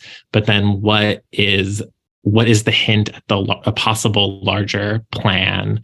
Because I know that you're also in the business of doing that work and hopefully did that for us. So I want to ask a big question after Aaron's big question. And I'd be happy to answer that. So we took a lot of thought. We're looking at the bigger picture of how to electrify the heating needs of this building. And the truth of it is a large brick building with single pane windows that you can have the heating system electrified, but really the main goal is to reduce the energy that the building uses on a overall level. So in order to do that in a phased and appropriate manner, what the idea is to put control system in with the new boiler, because you have the immediate need of keeping the building going and replacing only one boiler of two. So keep one of the old ones, the best condition second one, and replace one of them with a new one. So it's not doing an entirely new system. The distribution system is something that could be used, which is when I say distribution system, the system that takes the heat and distributes it throughout the building, is something that is in good condition and works well. And it's trying to get us to a place where we can collect more information of the system and how the building works, and then put significant thought into how do you address the thermal shell in a proper way. So if we can put in an existing or put in a fossil fuel boiler that allows the time to gain the information, and we get the sensory network of the controls throughout the building to get that information, we can better size a future electric option after we also look at how do you insulate the building in a proper way. And what that does is it allows any infrastructure investment into fossil fuel or into electrified options, whether it's geothermal, air source heat pump, or whatever version. It's going to allow those systems to be downsized, right? So if you were to not do anything with fossil fuel right now, you put in an electrified option to meet the current needs, you put in a system that could possibly be a third to half as, or sorry, the other way around, twice as big as what you might need if you were to address the thermal shell. So if we address the thermal shell, we can get the systems kind of into a better balance, which ultimately is a better operating savings for the town. And one of the things that I was also hired to do is I've been helping manage this like interim first step, but also writing a report with suggestions of long-term solutions that really take into account this like multi-generational thinking. So some systems that we install today may only last for 15 or 20 years before they need to be replaced. So we could make a decision where we spend $800,000 on a geothermal system, and aspects of that may only last 15 to 20 years before needing to be replaced. So it's, look at the long-term, long-range, reduce the total usage of the building, and then go from there to electrify it in a smart way that is also flexible. Roger, you have a follow-up? Just a really quick follow-up. So in order to in order to put a plan into place for further investigation on the thermal envelope and obviously the controls and possibly the space needs of each of all of it, do you need a fossil fuel boiler replacement in order to get that data? No, we don't need that in order to get the data. It's that it was just trying to address the concerns of if the heat just was not able to function. So I guess my question, and forgive me, is can your work that you just sort of hinted us at continue without a boiler, regardless of the option, regardless of the question we're faced with today? The one aspect that would be extremely helpful is the control system. So if you decided not to do the boiler portion, and really then what you could do is you could get a control system installed, which does give you the sensory network to understand how the building's working. And that also gives you better lead time if there is a failure of the current boiler system. So you can set alarms and things so people could get text messages that it boilers down. So in that building, if it's really cold out, you've only got hours really before it might start freezing pipes.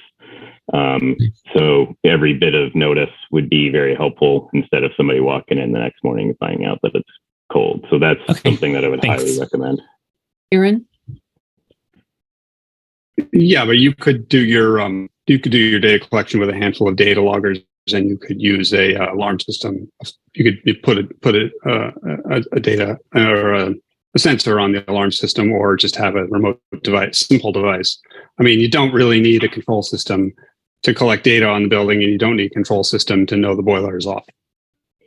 You're right. Those I understand that would be convenient, but it's actually not necessary for that function.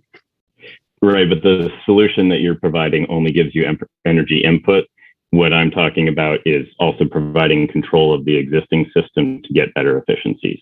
So there's twofold. Right. You're getting data, and it's creating the framework that will be there for any future option, right? That control system was thought about because it doesn't matter if it's an oil system or if it's a geothermal system or whatever it is. It's got the zone data, and then it has the ability to control whatever goes in there.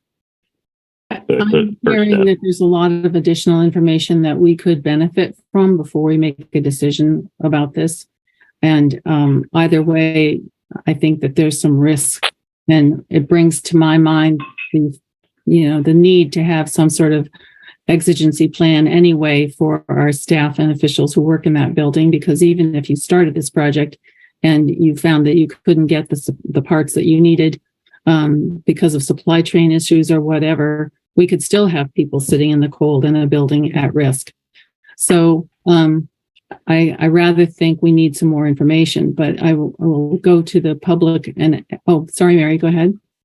I think we're I appreciate the analysis, and in some ways I appreciate the kind of effort to save Tracy Hall, and I'll be a little bit heretical. Sometimes I think it would be better to tear it down and have a modern building that had adequate office space and did have the climate features that we like. I don't think that's going to be very popular in town, but personally, I think that would be a good solution to this. But I also feel like we're going to be risking the building by not putting in this boiler. If we didn't have winter, I wouldn't really care so much. But I think if we put it off, we may well be in a situation where the pipes freeze and we have to suddenly move everyone. So I am inclined to support putting that boiler in. Okay. I'd rather tear the building down completely. Okay. Not on the agenda. It's not on the agenda tonight, but Right. But I think, Tracy Hall, it's a historic building. It's meant a lot to the town. There's a lot of sentiment for it. So if we're going to keep it, I would rather not have a boiler give out in the middle of winter, have the sprinkler system go off, and all the staff suddenly have to move somewhere. So that's my opinion on it. Okay, Mary, quick follow-up, Roger, then we'll go to the public. Yes, and so I would incline to not support it, but what I agree with Mary on is the decision needs to be made tonight, because then we need to make provisions for operations accordingly. Agreed. Okay, Pam Smith, you were first. Yes, thank you. Pam Smith, 1445 New Boston Road. I'd just like to point out that Article 8 was overturned over 2 years ago. And since that time, I have not seen anything that has been done on this particular issue. So here we are in a crisis situation because it's been ignored. The other thing that I'd like to point out is about 2 years ago, I had a conversation with Claudette Brochu, who said that we needed to get away from oil-fired burners because the underground oil tank was near failure. And so I'm concerned about whether this has been evaluated under these circumstances. And if we continue with oil-fired burners, do we also need to replace the underground tank? And what would that cost? It's a good question. Does anybody want to give us a quick answer, Marcus or Jeff? I believe from what Rod told us that oil tank was replaced recently. So I don't think that's a concern anymore. That was one of the analysis pieces that we looked at, was if the oil tanks were at a failure point, it wouldn't make any sense to make further investment in it. But those were just replaced, so they are at much less reduced risk to leakage and could be used to extend the life of the oil system for longer. Thank you. Madam Chair, I would like that confirmed. I am not aware of that. Okay. If you could get us that confirmation, that would be great. Linda Gray. Hi, thank you. Linda Gray, 175 Kerwin Hill Road. Linda? Yeah. Sorry, you've got a terrible echo. Let me see if I can. Try turning your volume down, Linda. The speakers. How is that? Is that better? Good job. Okay, excellent. Thank you. So I have a very broad comment, which is that it's painful to hear about, a consideration in an emergency situation of replacing fossil fuel infrastructure with more fossil fuel infrastructure, because that's the exact wrong thing that we should be we should not attempt to do that. So it's really hard to be in this position. And what could make it at least palatable is if it's embedded in the context of a larger plan. We have discussion and we have word of a review and recommendations coming from Marcus, but we have no details, and it's not a true plan for the town, and it would take a while to get to there. So we need to move quickly on that. The other points that I would like to make would be kind of questions to say, truly, the board and the staff and townspeople are at a point of saying, like, do we feel lucky? How we're evaluating some risk. We know there's a problem. I think none of us participating in this meeting are in a position to put like a percentage chance of failure, or what is since the 2 boilers apparently failed last year and were repaired enough to get us through the winter, what are the chances that repair could happen again? Are they 0, or are they 50% or 75%? Have supply chain issues made it way harder to consider that possible? I personally feel like we need some more information from the source that would know that, which I would guess is ARC Mechanical. So anyway, I feel like more information is needed. And if you decide, the one other point I would make is that it seems that ultimately to do work on Tracy Hall, you'll end up needing to make a plan to have alternate space for staff. And I kind of think it's like, well, why don't you just embark on that right now and do it, and then you can really move on a good long-term plan. Thanks. Thank you, Linda. All right. What does the board have in mind to do with this item? Aaron. I can't stomach replacing a boiler with another boiler at this juncture, having gone through it all for years now. And so my suggestion is that we get the better of the boilers, maybe both boilers, refurbished in place so that they are as prepared as they can be for the winter, that we look into what are the emergency options for a rapidly cooling building. Do the people bring in propane space heaters? No. What do people do in that situation? I mean, not wall units, but what do people do? Construction heaters. What is it that people do because it happens? Yeah. And have something in place on tap for that, because I think it's very, very, very unlikely that we are going to have both boilers fail in an unfixable way this winter. Suddenly, no matter unless they're leaking, unless they've got holes in them, or they, are about to, and you can clearly see that they're about to start leaking. They are going to be, one of them is going to keep going, and the other one's going to be fixable in the meantime. And I kind of don't buy it. So I think we can be prudent without replacing the boiler. And I also appreciate what Linda said about looking into office space, because I think we need office space. And I think if we had something ready, we would be there are other advantages to doing that. And we've talked about it before. And I think we could move on that, and that would help with this situation. Right. Also, absolutely should be in the context of a plan, that we should not be just replacing a boiler without an actual, we've signed it on some sort of a dotted line that we are doing this, and we know what we're doing. I can't do it. Thank you, Aaron.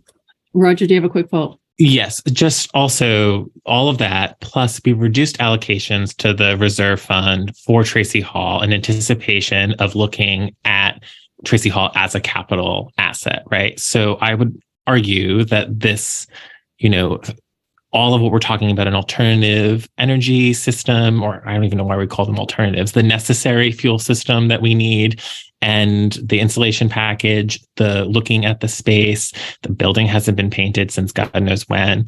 The roof probably needs to be looked at. The floor, I don't know if it could even be sanded again. We need to really take up this as a capital asset more meaningfully in budget season so we can put together an appropriate package for our community, right? So I think, like, I'm sure you want to take more comments, but then I think we should just put the motion on the table, vote on it for the clarity, and then figure out what's next. Thank you, Roger. Stuart Richards, comment? You're muted, Stuart. Stuart Richards, 82 Elm Street. So a question for Jeff and or Marcus, and I'm wondering if either of you knows whether, if we had one working boiler, whether that one working boiler would service the whole building. Is that possible? Do you know? That I'm not sure exactly what the capacity rating of each boiler is. Yes, it's already written, and yes, the boilers are redundant. One boiler will heat the building. Very, very rarely is it cold enough for both boilers being heated at the same time. So then a further question with respect to the boilers. Has anybody talked to ARC or ARC to determine whether they can keep those, whether they think they can keep those boilers running this winter as is? Do they have the replacement parts available? What's their opinion? So that's the conversation that Rod had with ARC, and that's why he was strongly recommending replacing them, because that was their feeling that it could not make it through the winter. Well, I mean, that's important information. To Mary's point, as far as, looking at rehab, tear down or whatever, generally speaking, there's a contractor's guideline. It's usually less expensive to build from scratch than it is to rehab. But, without doing a really formal study and without actually engaging contractors to give you estimates, it's not possible to know.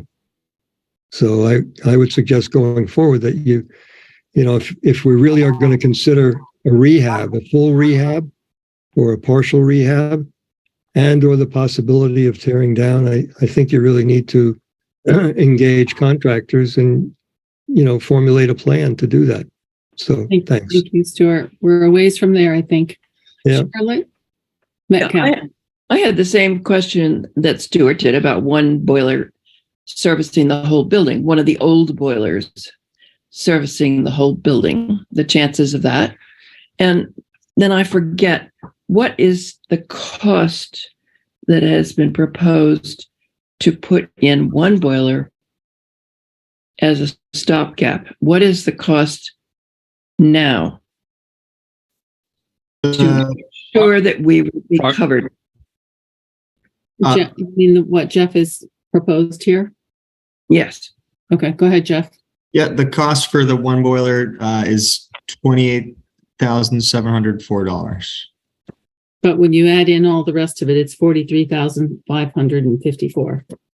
The rest of it is what the ARC system to monitor it and tell us more about the building. Is that right? ARC and Alliance, and I believe the living buildings.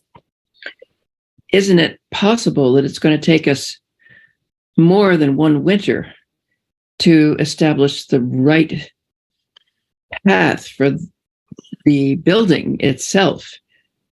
And are we willing to keep postponing this decision from one year to the next rather than securing its safety for the time that we need to address all the issues? I couldn't agree more that we don't want to go to another fossil fuel boiler, but given the controversy that surrounds what we're going to do to avoid fossil fuels, I think it's going to take some time. And also, it's going to take some time for the community to come to grips with things like what Mary has suggested is new, better than, trying to preserve the old, et cetera. So that's, I don't know, it's the way I live. If I can do something to secure my safety now, I will do it in order to have the time to really study what is the best path going forward. Thank you. Thank you, Charlotte. Aaron, did you have a quick follow-up? Just my feeling that if we replace the boiler, we probably won't get around to fixing Tracy Hall until that boiler fails. I disagree with that. I disagree. Okay. Marcus, you wanted to just one and Mary has a comment. Go ahead. Yeah, I just wanted to note that I am going to be putting forward a roadmap for Tracy Hall this month to follow up. When Rod and Jeff and I started working on this, the idea was that there's immediate needs that I helped kind of facilitate from the expertise I have, and seeing that is the first step to getting to this larger roadmap. So there is a roadmap coming that provides the information, including some ideas as to the drastic ways to address Tracy Hall to keep it a building that can serve for many generations to come, being fossil fuel free. And so there's a long-term roadmap that's there that I'm working on and will be providing to the town this month. Okay. Thank you. Mary, final? If we go down the road of not replacing the boilers or boiler and they both fail, maybe Tracy Hall will just be destroyed enough that we'll have to tear it down. Oh, jeez. So can I get a motion? Charlotte, I don't know if you're not on mute. I don't know if you know. I'm very sorry. That's okay. I'm so sorry. And then can I get a motion on the table? Yes, you may have a motion on the table. So, Marcia, the number that you've been reading was 43,454. Is that right? Yes.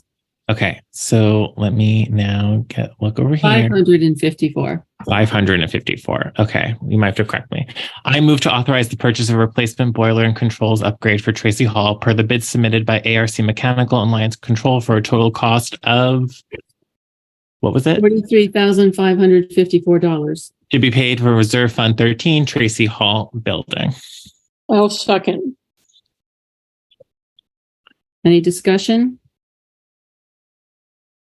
I mean, I would just like to say that I really appreciate the work of this team, where I think this really speaks to, what happens when you have a regional energy coordinator, when they bring in a third-party consultant and you have a town manager. There's a clear plan that we've only heard the hint of. Unfortunately, I'm not supporting the first part of this. I'm going to reject this fossil fuel boiler. But I nonetheless, I get it and I really appreciate it and I see it, but I'm really excited for the other parts that we might get. Aaron? Yeah, essentially the same thing. I am all about solving this problem. I just cannot stomach replacing a boiler at this juncture. And I do not buy that it's simply both of them are simply going to fail this winter of all winters, right before we actually are ready to talk about a plan. It seems, they're not that old. So I just don't buy it. That's where I'm at as a mechanical minded person. Thank you, Aaron. So assuming, we'll vote on this and then I'll make a comment. So may I call the question? Sure. All in favor? No, pardon me. No. One in favor. Roll call. Mary? I vote yes. Roger? I'm no. Aaron? I vote no. Rob? I'm sorry, I said no. Right. Rob? No. And I'm no. All right. I think, though, that moving forward, we need to request a couple of things, and that is that we get this full plan, because it's clear that this board wants to see what's the whole picture. And second of all, I don't know how without a town manager we authorize this, but I do think we should have whatever it takes for refurbishment or looking at the general health of those two boilers in anticipation, like anybody does for their home before the winter season starts. And number three, I think we've got to post haste find some solution for if things go pear-shaped, as they say, and we need to get everybody out of the building and work someplace else. Mary, did you have a question? I would just appreciate that last statement of yours, that we might have to move everybody out in the middle of winter and find them a space, which I think will be daunting. And I'll put it on all of you guys, because you're not voting for this. So, but I think we need to do it. We need to figure it out. Yes, we do. Yeah, it's realistic. Yeah. Aaron? I can also point out that a lot of our town functions have been operating remotely for 2 years anyway. So there's a certain amount of going home and doing your job from there that would get us through an initial, incident. Well, beware. I think this is going to appear on an agenda coming to your door. Thank you, gentlemen, for coming to see us tonight. All right. I want to push on. Thank you. You're welcome. I want to push on, if we can, at least to get through the town manager searches, and then perhaps we can have a bit of a 5-minute break and keep going. Okay. So, interim town manager and future town manager searches have to happen. And the interim one is the most important, obviously, on our doorstep. I would like to, literally have had it happen yesterday, but we need to proceed. So I'm opening up the floor for discussion. Aaron. I'm not sure what terminology we're using, but we have 3 town managers we're talking about, right? We're talking about an application process that we talked about Monday. We're talking about a hired, paid, contracted interim town manager, and then we're talking about a town manager. Is that, have I got that correct? So we can maybe call them acting, interim, and final, or something like that. The thing is, I think that the terms acting and interim were presented to us and may actually be the same thing. That still hasn't. Well, I'm just saying for our shorthand, we have to distinguish between a volunteer, if you like, a volunteer town manager, an interim town manager, and a final town. I don't know how you want to put it. We don't have 3 that we're looking for. Yeah, I don't think this is a volunteer position, but what we do need to do is have an interim person in place. Whether that interim person has to change while we're doing this, then so be it. I mean, there's let's just be clear which process we're talking about as we go. I think it's because it's confusing. I would like to just call it interim for the person or persons who fill the seat while we are searching for a full-time position. So interim and full-time. Okay. Yep. So for interim, we need to start beating the bushes. And Mary has been in contact with the VLTC and municipal resources. Do you think that you have done everything that you can in terms of those sources at this moment? Well, I think it's always good to check back. VLCT was very much in the vein of, we'll let everybody know and they will call you, which is not, really coming up with anything at all. And then the Municipal Resources, Inc., I haven't called them since last week. They had the one person in Keene that was not recommended because of distance. And also, I think that person may have been approached before. I wasn't willing to do it here. So I also did reach out to actually Manu Tassoni and the Stand Up for Norwich group, just to put the word out that we're seeking applications, not with anyone in mind, but just, do they know retired people? Do they know the spouse of a Tuck School graduate student or something like that? But I think we might have to do that sort of thing. I know you reached out to Thetford and with the strategy of perhaps sharing. our town manager might share the position. And I think you said you didn't get a call back on that. No call back. I don't know if Dave Ormiston down in Heartland would help us out. That might be an idea.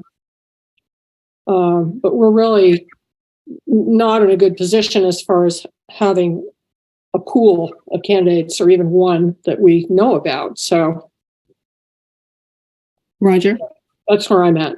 So for the purposes of this agenda item, it seems like we should figure out what process we want to do for an interim search or hire, right? So Mary just talked about, two things that we hope to do: reach out to known entities who provide these kinds of services and reach out to your community, right? So that's great. But I think the first order of business is deciding a process on getting a job advertisement posted and where that gets posted, right? So I'm happy to begin to think about drafting a motion that directs someone to write a simple advertisement for posting.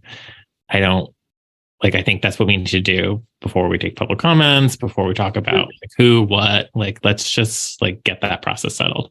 Okay, so the advertisement would go in our usual, I think it should go in the Valley News. It should go where else?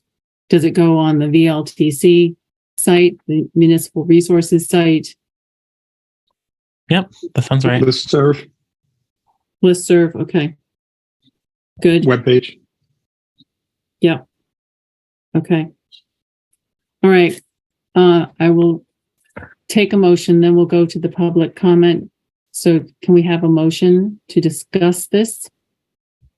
Roger, do you want to make it? Sure. So how about this? So I move, who wants to do it? Marcia, do you want to do it? So I move that we direct Marcia Calloway to write a job advertisement for the position of interim town manager. Can you say that again slowly?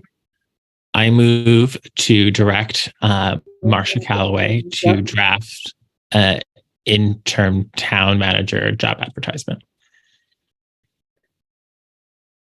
And did you say place it or not? And place it as per.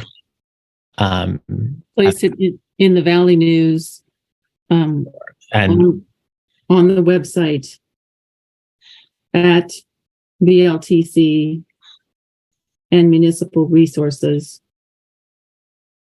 Inc. Sounds good. On the web. Yeah, okay. Yep. And the listserv. And the listserv. Sure. Okay. Okay. And do we have a second for that motion? I'll second. Thank you, Aaron. And now for more discussion, we should have a deadline and it should be pretty quick. I think it should say. Sorry. Go ahead, Roger. No, go ahead. I just think it should say review of applications will begin whatever that Thursday before the packet deadline is. So we said the 22nd is our next meeting. So whatever that Thursday date is, and that's when the review of applications will begin. Okay. So, I don't know. Sounds good. Like a preferred deadline that way. Aaron, any comment? No, that was just what I was going to say. It's just before our next meeting, so we can talk about it at our next meeting. Okay. And maybe make if God willing, make a choice. Okay. And the other issue is going to be a contract. And so when we get to that stage, Roger, did you have a comment? You look like you do. Well, I would just say that what we've done in the past. Well, I don't know if that's. Who knows? That's the right method. Is you can authorize someone to draft a labor agreement or a letter of agreement, depending on their attorney's advice, to the identified candidate, and then you could do it that way. Some boards announce the hire subject to contract, negotiate acceptable contract negotiation terms. I think most recently we announced once we had a contract. So, but I think either way, that is after the review of applications. I think we should probably think about how we want to receive and review these applications to ensure that we're all on the same board, to ensure like equity of review, all of these good practices. But that might be a special meeting. Well, we could potentially, if we had the deadline the Thursday before the November 22nd meeting, all of those applications could be sent to board members, and then we could schedule a special meeting to consider those before the 22nd. How does that sound? It sounds like a tight schedule. Well, assuming we get any, is the other thing. Right. The 17th. It's tight, but I mean, that's the point, right? That is the point. That's true. Yep. The point was to get someone in the seat as fast as possible. True. So, okay. Would the board be willing to entertain a motion to allow me to start working on a contract at some point, or when it is appropriate to start doing that with council? I think the work is already done, and we can authorize that.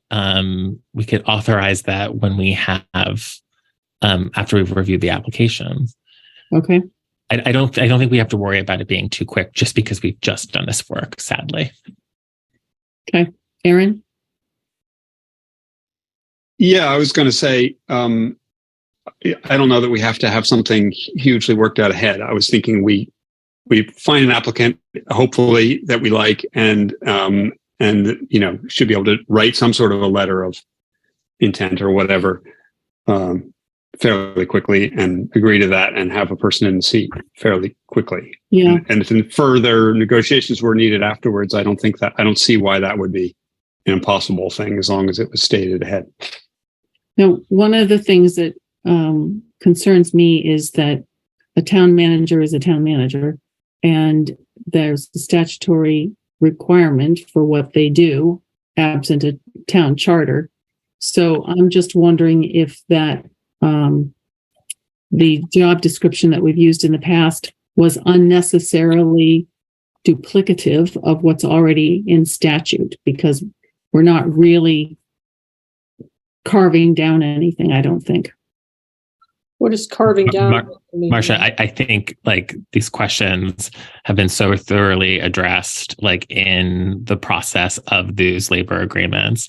Like, if you want to take these questions and the former work to the attorneys when the time comes, I'm fine with you doing that. But like, right, let's not enter this conversation right now. Well, the problem is if we're going to post some job description. So I think. No, we didn't authorize that. The motion was for a job advertisement. We haven't authorized it yet because we haven't voted. Just saying. Just the advertisement. Touche. Yes. But my motion was for a job advertisement. Yes. That's all right. True. And so at what point do we share the job description? Maybe after we have an interested person.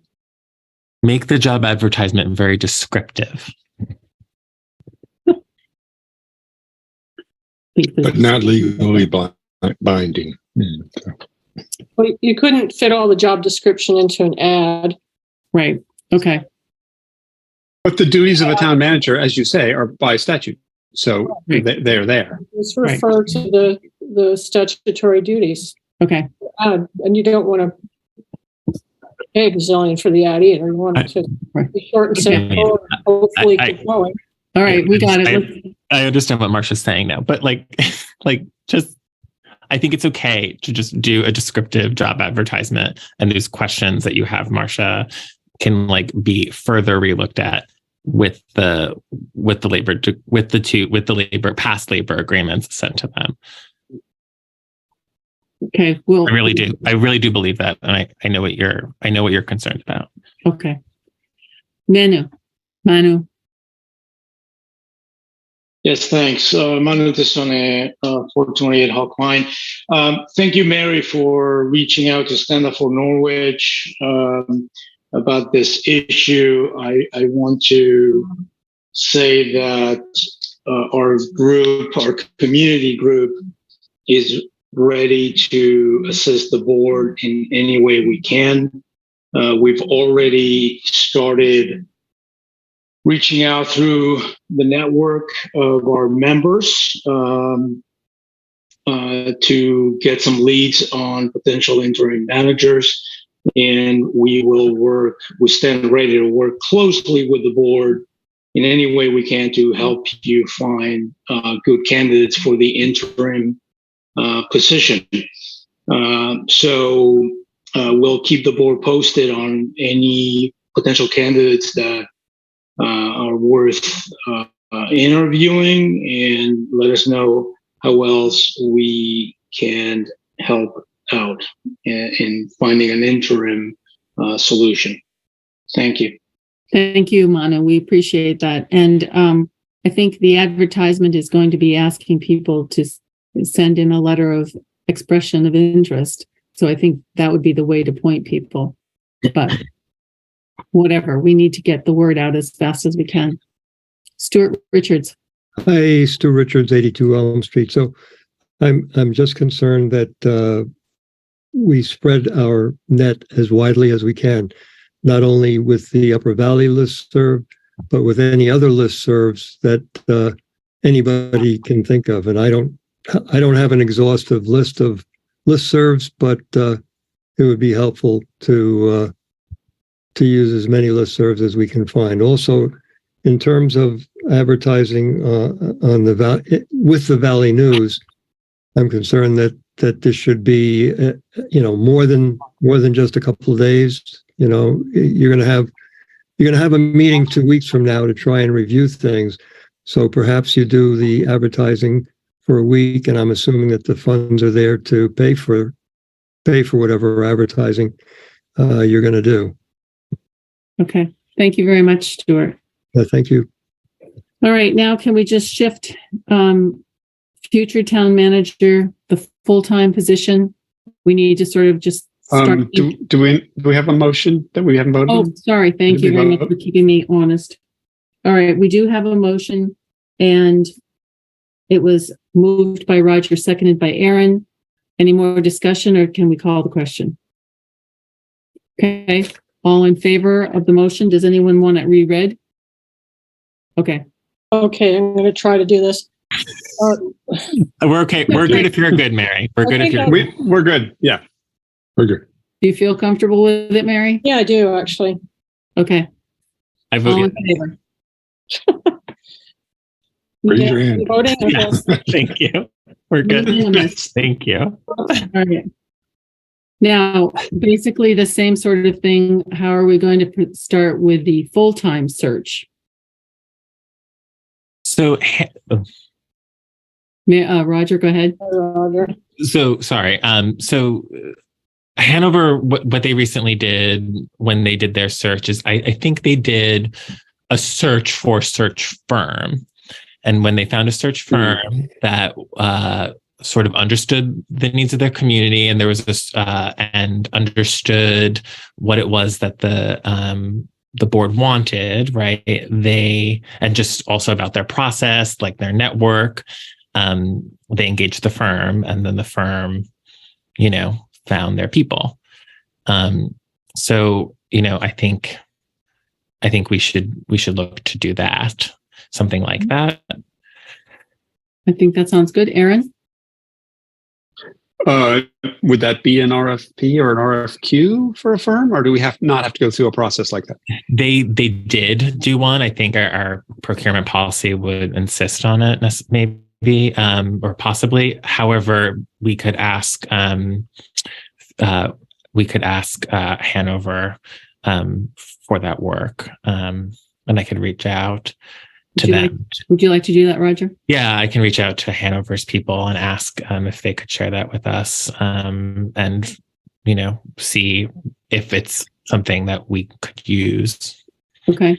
And then can I ask you to report back to us? I'll put it on the agenda for next time. Yeah. Okay. Good. Oh, sorry, Mary had her hand up. Maybe she had a different idea. Sorry, Mary. I really like Roger's suggestion. I'm wondering, this might sound odd, but if there's a search firm that would send us a few climate refugees, just that there might be people who want to move to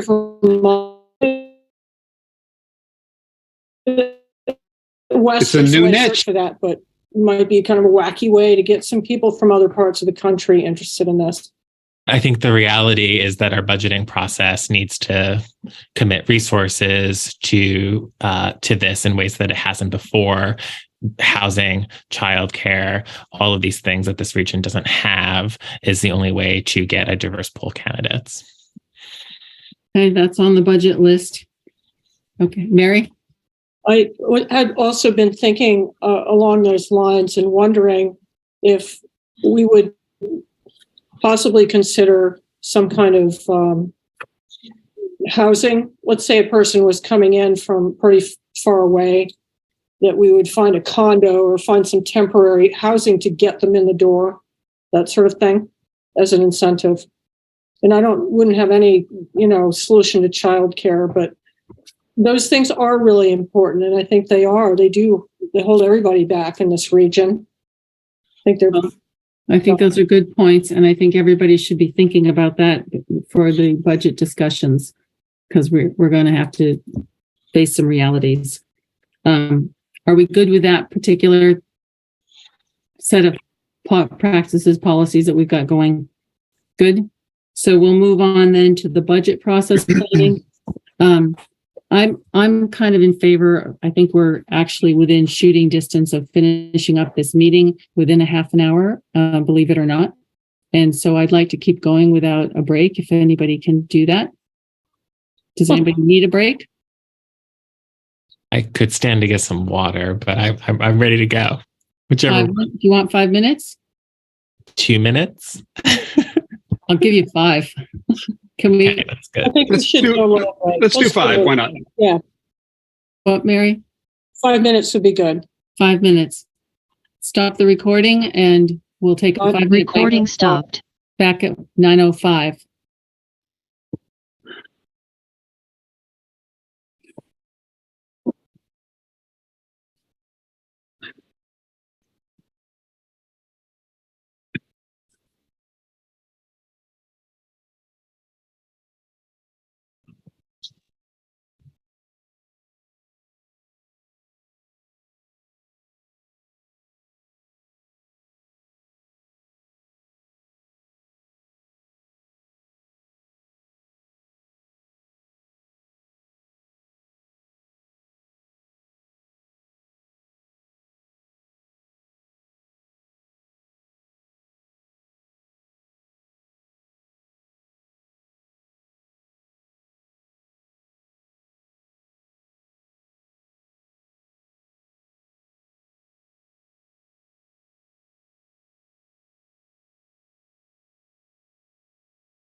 Recording in progress. Perfect. Okay, the next item on the agenda is the budget process planning and fiscal year 23 information from the finance director or town manager. As last year, that was a lot of good information. It's a lot to digest. I think my thoughts to open this discussion, I would like us to sort of understand how we're going to do the budget process this year, because obviously we don't have a town manager, but we actually have to have the same sort of information and have it move smoothly so that we can get the work done in the time required. So I'm assuming that those analytical spreadsheets that we had last year are still around if we don't have enough information in what was given to us already in the addendum. But I'm wondering, knowing that we are facing an audit season with a new auditor, the budget season with the vacant finance director position, the rising inflation, fuel shortages, a war, I don't know what, you don't want to ask what else is going to go wrong, but Play Mrs. Lincoln. Right. I would like to suggest that perhaps we need a little more help than we have planned, and maybe I'm going to propose we discuss a two-step approach. I'm wondering if it is time to reconvene the finance committee so that we can use some in-house and in-town talent who previously served on that committee. I'll be right with you, Aaron. I think that we would benefit from their review, because I would like to know what they think of the spreadsheets, the summary that we've received, and the recent year-end reports and quarter reports, and do some of that heavy lifting for us, because none of us are really finance people. So I think that would be valuable. And meanwhile, I'd like to see how the board wants to set up hearing from each department and elected officials with, I think we're going to need written summaries of what their fiscal needs are going to be for the year, so that we can start doing what we did last year and just, finessing what was presented to us. So, Aaron, you have a thought right away? Yeah, I haven't done it before for the town. So I'm out of my depth as far as history is concerned, but my sense is that we want to keep it as simple as possible. Adding more people doesn't sound to me like simpler. That sounds to me more complicated. So my thought would be, and haven't done it, I know maybe this is ridiculous, but just start with a new column, same budget from last year, add 8%, 8.5% for inflation to every line, and then just do the minimum tweaking. And that seems to me that if we started that way, we could get a functional budget relatively quickly with a minimum fuss. But that's just my 2 cents. Roger? So my understanding was that the documents that you referenced from last budget process, Marcia, will be essentially updated for these inflation concerns as part by Rod as part of the severance agreement. They would be presented to Aaron, and then Aaron would have them for us. So I think it's those documents and then a schedule for how department heads speak to these documents or with these documents that is in order. And we would have already started this process at this meeting. So a schedule, I think, is really going to be key, considering that there's Thanksgiving and Christmas, and we tend to want to be done by the first weekend in January. So I think what I would need is these documents either produced, whatever they look like, to Aaron, sent to the department heads accordingly, right? And then a schedule for that review and that conversation. So just to your point, I'm just a little confused, because we've got this second addendum or first addendum that we got to this meeting, which looks like kind of that summary for each department. So I'm just wondering, I'm not sure what Rod's going to do in addition, or if this is kind of it. Aaron had his hand up. Aaron? I believe that I will have everything Rod's going to give us, including his laptop, by Friday. And I believe that will include the documents you're talking about, in addition to what we already have. However, of course, it is not yet Friday. So I don't really know. But that is my understanding from Rod. That we will have that those budget worksheets in some form by Friday. It's the same material as last year, adjusted for inflation. So they would presumably need to go back to the departments, and then right. That we will be doing. Yeah, and You're then saying, yes. What did you say? I didn't. We need to follow the rules. I'm sorry. Aaron? I'm sorry. Go ahead. My understanding is that we will get something from Rod, which is something essentially like what I was saying. Last year's worksheets, whether we add the column that's plus 8.5% or whatever, or he's already done that, I don't know yet.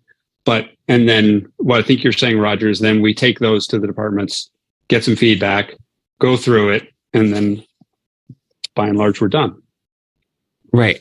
And then my last point, Marcia, and then I'll stop. Thank you, is they should have already been preparing and doing this work already, regardless of like the product that it materializes in, right? Like we've had in the department. Yeah, a board, like, this is not the first rodeo by all means, right? And it's 'tis the season. So I think regardless of the mechanism or the tool that is used, right? And I think it could be forthcoming. I think the word is out there that, 'tis time, but I think a schedule for when they are to appear or have a conversation with us, I think is important. Now I will step back because I've said enough. Thank you. So now I'm thinking Aaron is going to get something from Rod on Friday. And that's going to be individually department specific to the extent that could be potentially forwarded to the departments. Is that something? I assume it. I'm just asking if that's something that maybe we want to ask Aaron to do because he's kind of the intermediary. Go ahead, Aaron. I don't know. I assume it's going to look like whatever you worked with last year, which would probably be BOI department. So as far as that's concerned, you're asking if I will take it to the departments before we meet again. Is that what you're suggesting? I'm suggesting somebody has to take the documents that are produced by Rod and get them to the departments. We're talking process here. Let's go ahead, Right. Aaron. Would we be ready to do that without the whole board having seen them first? I'm new. I don't know the answer to this question. Well, I think that's how it would have worked before. We wouldn't have seen it. Rod would have been talking to the departments. Go ahead, Rod. Marcia, I see Matt Sweat here, right? Who might want to like, if you would want to put him on the spot to sort of get some clarity on what he and his department have done so far for budgeting, to give us some insight on that, whether or not like he has access to the tools or the documents that were used last year, and whether or not he would welcome anything about that process again. Like if I don't know, I see him here. I don't know if you wanted to do that and if he's willing. Yeah, we can do that. I mean, I think we should hear what the departments are thinking, but we also need to think what we feel comfortable about in terms of getting sufficient information. So well, I said what I'm comfortable with, but I don't know if the departments would be comfortable with it, right? And then I don't want that, right? So yeah. Thanks for the clarification. Now, Matt, you are called upon, if you don't mind, to say, what have you done and what are you expecting? Sure. Thank you.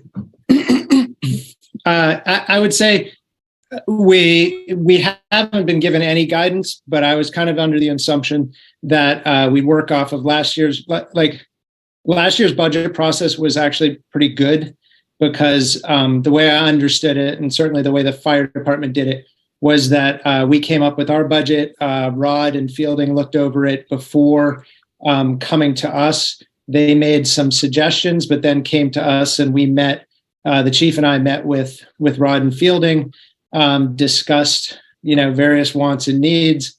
and then they went back and we kind of went back and forth with Fielding to come up with sort of a budget that everyone could live with, and I felt like that process was really fruitful. It was good. Not everyone got what they wanted, but I think everyone got what they needed.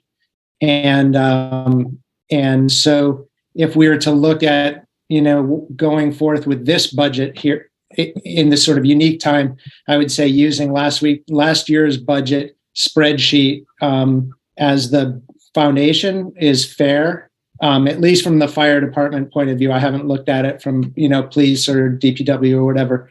And, adding some sort of increase based on inflation, and then having us as each department present to you kind of like if there are specific things that need to be changed. And again, I can't speak for Public Works, or you have a new police chief, so he's going to be new to this process anyways and new to his new budget. But I think beginning with the spreadsheet that you ended with last year as the budget is a good way to do it. And I would like to say that the other part that was really good about last year was that Fielding took a pretty deep dive into a capital planning budget, and I felt like that was the first time in a bunch of years that really we put everything out there for capital planning. And I think that the spreadsheet that he created for capital planning last year could be used again as that foundation for, whatever increases into our designated funds would be necessary to keep going with longer term capital planning, so we don't take any steps backwards. And I'm happy to, I'm also, I can make myself available to whomever to try to help with this process if you want. Thank you. I mean, you've identified exactly what my concerns were, that the town manager was working with the department, and then the department was working with the finance office. And so of those three entities, we've got one left.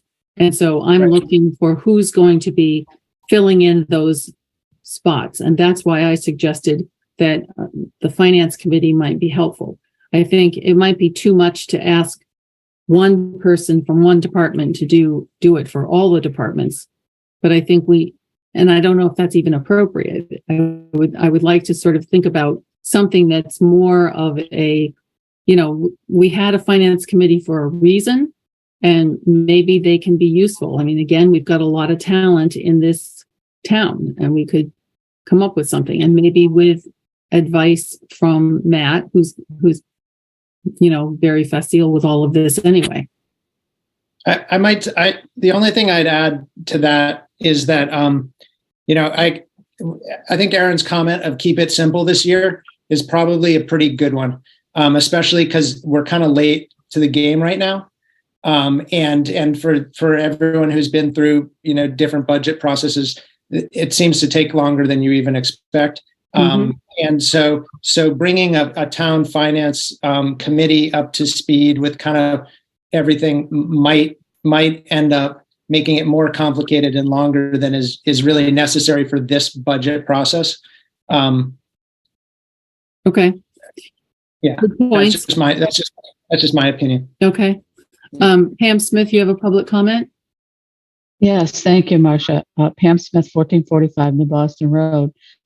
Speaking as a lister, I would like to reiterate that we were in past years asked to turn in budgets and make our requests, and that hasn't happened at this point this year, as everyone knows. So I think that that's something that could happen, or we could look at what Rod presents and make our comments based on that. But most of the budget doesn't change. Very, very little changes. And when you get into interviewing the departments, rather than have every department head go through each line item, just ask them what's changed, what's different, what what do you need us to know about that change? Yeah. And then I wanted to make one other clarification for you, Marcia. The addendum that was sent out were financial reports, I think through October, but it's pretty murky, and they seem pretty incomplete. It should have been through September and been checked by the finance department and reconciled with the bank account before it was released. So what's out there right now, as I looked through it, I saw a lot of problems with those numbers. So I would not rely on those as a board. All right, that's good to know. Thank you. Thank you. So in terms of a process, we need to collect first the information from Rod, right? And then that's going to be something that has to be sent to the departments for their information. The departments, meanwhile, should have the end result from last year from the budgets, which they can use as a starting point. And then after that, we just start asking people to come to meetings, and that gets into the future agenda items that I've got listed. So we could start plugging in who we want at which meeting. And does that seem then like it's a good starting point and we can work through it from there? Yes. The only thing I would add about budget is Miranda's probably already getting it. The requests from outside agencies that are part of the article, the many articles that we support, the appropriations. When the process what we do in Norwich is that if they submit a form, essentially, right, and they don't have a change in the request and they've been longstanding, we as a board just put it on the ballot, right? And so the form was up for modification last year. And it got to half of the agencies, but not the other half of the agents because of when we edited the form. So I think if we just want to use what is always, in place, what Miranda has on her file, or then that's fine. But if people want any other kind of process, they need to decide it like now for these outside agencies. And I don't know if Miranda wants to clarify anything of that. She's like sort of ground zero for fielding these requests in addition to the town report that is also happening right now. Yeah, Miranda, go ahead. I have put out a request. Unfortunately, I'm having to clean up the email list because something happened and I couldn't access my most recent one. But anyway, I have put out an email to the organizations that submit narratives for the town report and also appropriation requests, asking them to submit. Oh, sorry, you're having trouble here. There you go. Yeah. Sorry. No, it's all right. I was trying not to look like Madonna, for those of you who get that reference. Anyway, giving them a deadline of November 18 to submit those forms. That's good. So, and then Miranda, per our discussion the other day, you want to just go over the ones that go to the town clerk and oh yeah, sure. Yeah, just following up on what Roger was saying as well. Those, the agencies that have been longstanding and are not asking for any more use this form process. But any or outside organization that's new to requesting an appropriation or is requesting an appropriation amount in excess of a former amount need to go through a petition process where they get, I think it's 5% of the registered voters to sign off on to place that allocation request on the ballot, on the warning for a town meeting. And that doesn't go through the select board at all. That's through the town clerk. Yeah. Okay. So in terms of that form that we approved last year, that is going to be used this year. Yes? No? Miranda? It's thumbs up, but she's. I couldn't see her. I'm sorry. Yeah. that I'm using the same form I've always used because I didn't have a newer form at the ready. So Okay. yeah, so I'm using the form that you've seen in the past. Okay. We had one last year that we were working on, but we can go back to that at another time. We've got enough going on.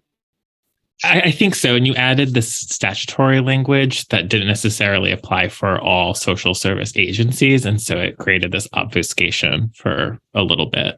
But I think so for that reason too, I think the form that Meredith always uses is fine. Okay. So now the question is, should I or someone as the select board ask the departments to put together their change memos? Aaron, do you want to do that?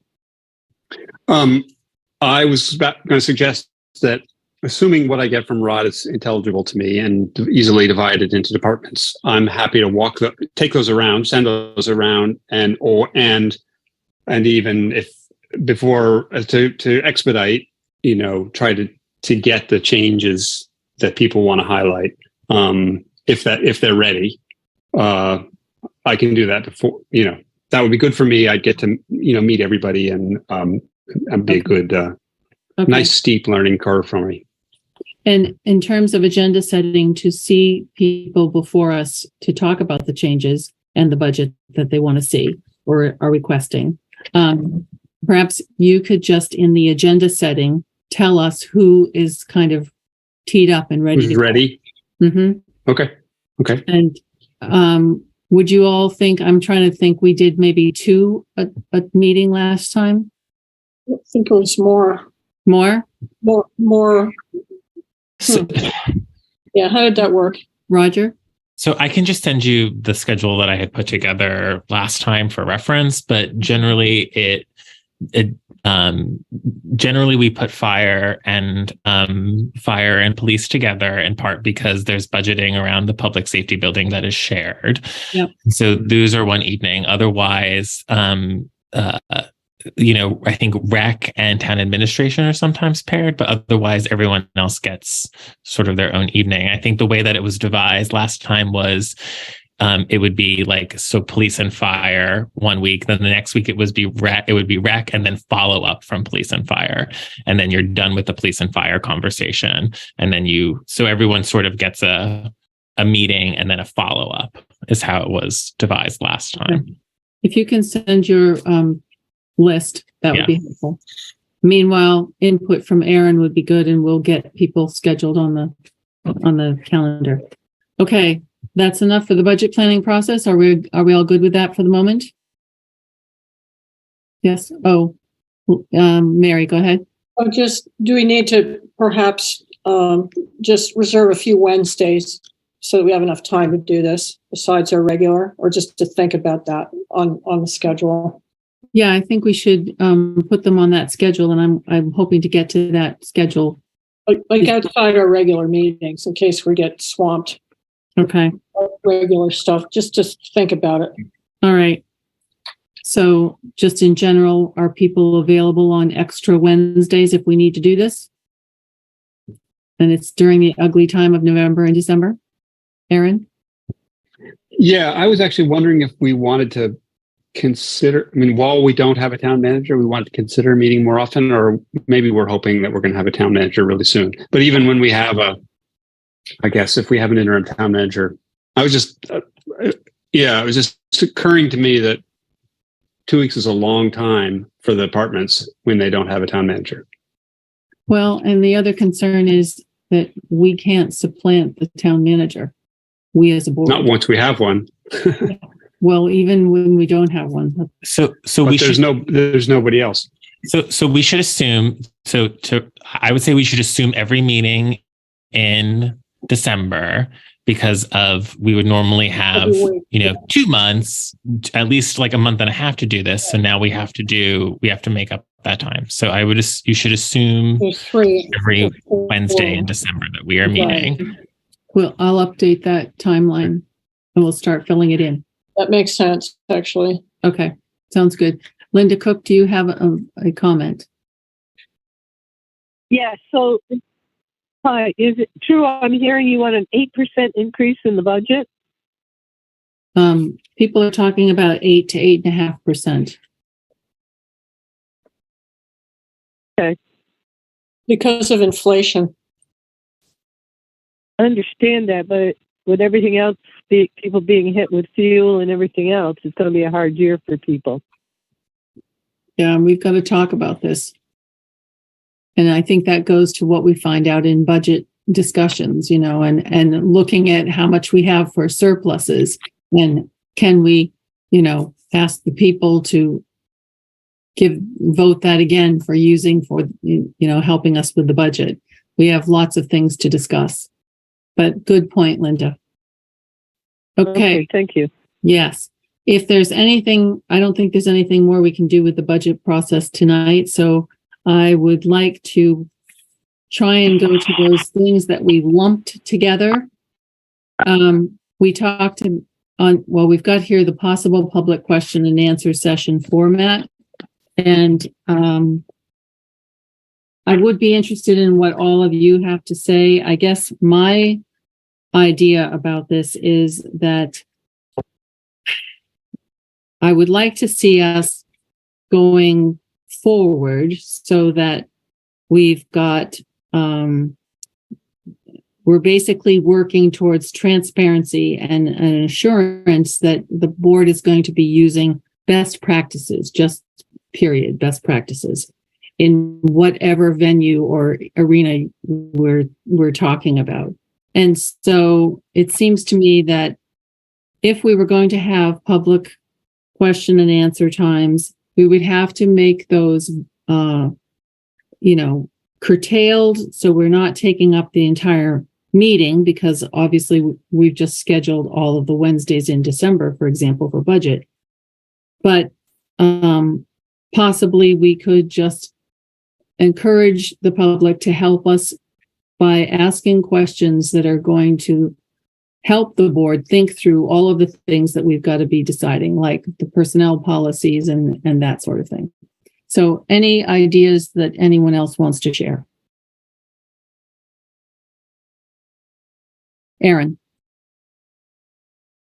I have thought about this, and what I would want to see along the lines of what you were just saying would be a session at the beginning of the meeting that then was the entire public input for that meeting, that wasn't, except for obviously we were inviting someone to speak on a specific topic. But in order to be able to use the rest of the time to genuinely get town business done, otherwise it's just another 20 minutes that we're not getting town business done, and then people will have all their same comments later on also. So if we were to do this, I think it would be in order to free us up to actually work the rest of the meeting. So that was what I was thinking. I could see 10, 15, 20 minutes, very moderated questions and answers. If we can't answer, we can't answer. Some sort of rules about not the same people speaking, who spoke. You can't speak until everyone who wants to speak has spoken, and including maybe going back a meeting, so we don't get always the same voices, always starting every meeting, and see how that went. But someone has to then moderate. We have to try to answer questions when we don't, as a board, aren't able to discuss the answers. So that would be a little bit dubious there. We'd be answering as just in our private roles, which would be a little weird. And I don't know how much of a what was Elon Musk's term, free for all hellscape, something like that, it would become. So I really don't know whether this is a viable option or not. Well, and it would be work. Well, I think the goal of this would be to not endlessly review the past, but rather to take everyone's concerns and go forward, so that I think it can be moderated so that people are encouraged to help us do the work and assure everyone that we are going to do what we can to make sure that we have transparency and a good place to work, and the policies are reasonable, everything that everybody's concerned about. But yes, Roger. I think we really just need to shut this line of questioning down completely. If we want to have a more meaningful and robust public participation process, if we want what is often called participatory budgeting, right? And all these kinds of methodology that's associated now with, decentralized, office spaces and all of best practices, then we can do that. We can receive some training, you can budget for it, and that's fine. There's lots of beautiful examples out there of Post-it note studded, conference rooms, right, where people are assigned discretionary pools of money, and they are allowed to envision some options for the community. There's some real guidance that we can solicit and then put to order. If we have a Q&A session, I would argue that this entire meeting has been run like a Q&A session, and it's 9:36. So I don't feel good right now. I don't really know how other people feel, right? But I think if we want to have a more participatory budgeting, if we want to have a participatory community, if we want thick engagement, thin engagement, all of these terms, then just budget for the training. We will get the training. We will implement it in our processes. But there's no need to hold additional public forums on perennial topics. The effect is really demoralizing, not only to us, but to town staff. Well, I think that's taking a negative view of it, and I'm not really sure that I'm willing to spend money and time to do this creative sticky notes. So if there's no interest in this, I think, how do the rest of you feel? Mary? Well, questions and answers, and some of the answers we just can't answer, but the questions are asked over and over again. And it's sort of I think it's a matter of trust of people in their government, or lack of trust that things are being run properly. I think Nano spoke tonight about even just having it on the agenda. I think it was sort of an outreach of acknowledgement that people don't feel really great about how things are going. But I kind of appreciated what you said, Marcia, just that looking forward is the only way to get out of this. Looking forward and really appreciating the things that as bit by bit they start to come back together. Like Chris Kaufman's presentation tonight, I thought was wonderful.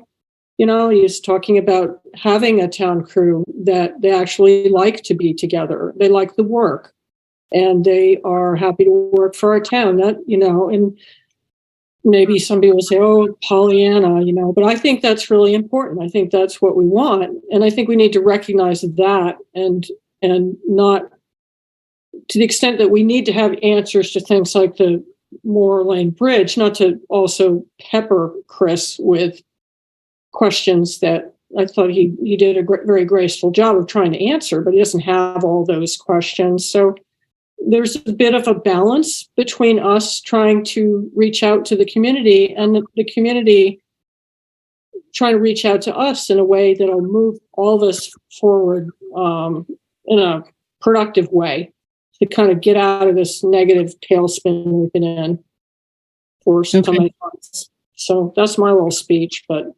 Thank you, Mary. Tonight's meeting was not heavy on actions that we had to take, but I thought we should be heavy on setting the stage and the tone that we want to use going forward. Rod, do you have anything to add, Rob?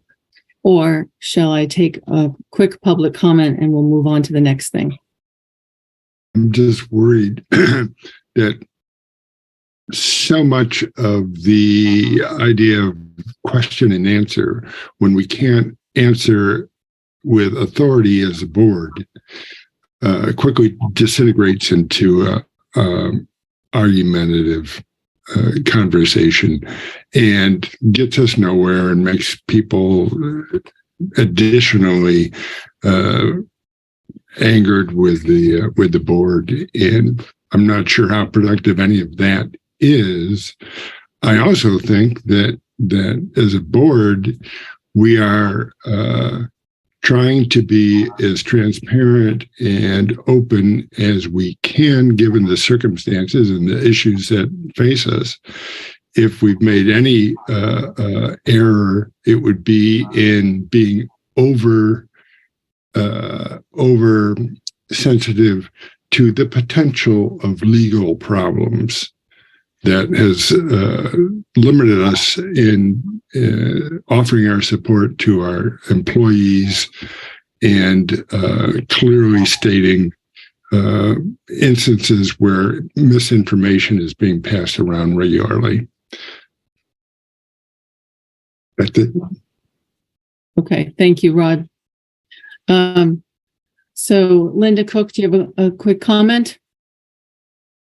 Well, I'm wondering, in light of what we've learned tonight, if this isn't a time to revisit the way the discussion went about paying taxes, because that's going to put burden on people also with trying to come up with more upfront, because you'd have to explain that formula that was put out there. And I just would hate to see people trying to come up with even more money, because I'm not sure they could do the 9% plus whatever that was back there when you were changing either the tax date or the way the school was being paid. If somebody could explain that quickly, would that be an area that could be revisited?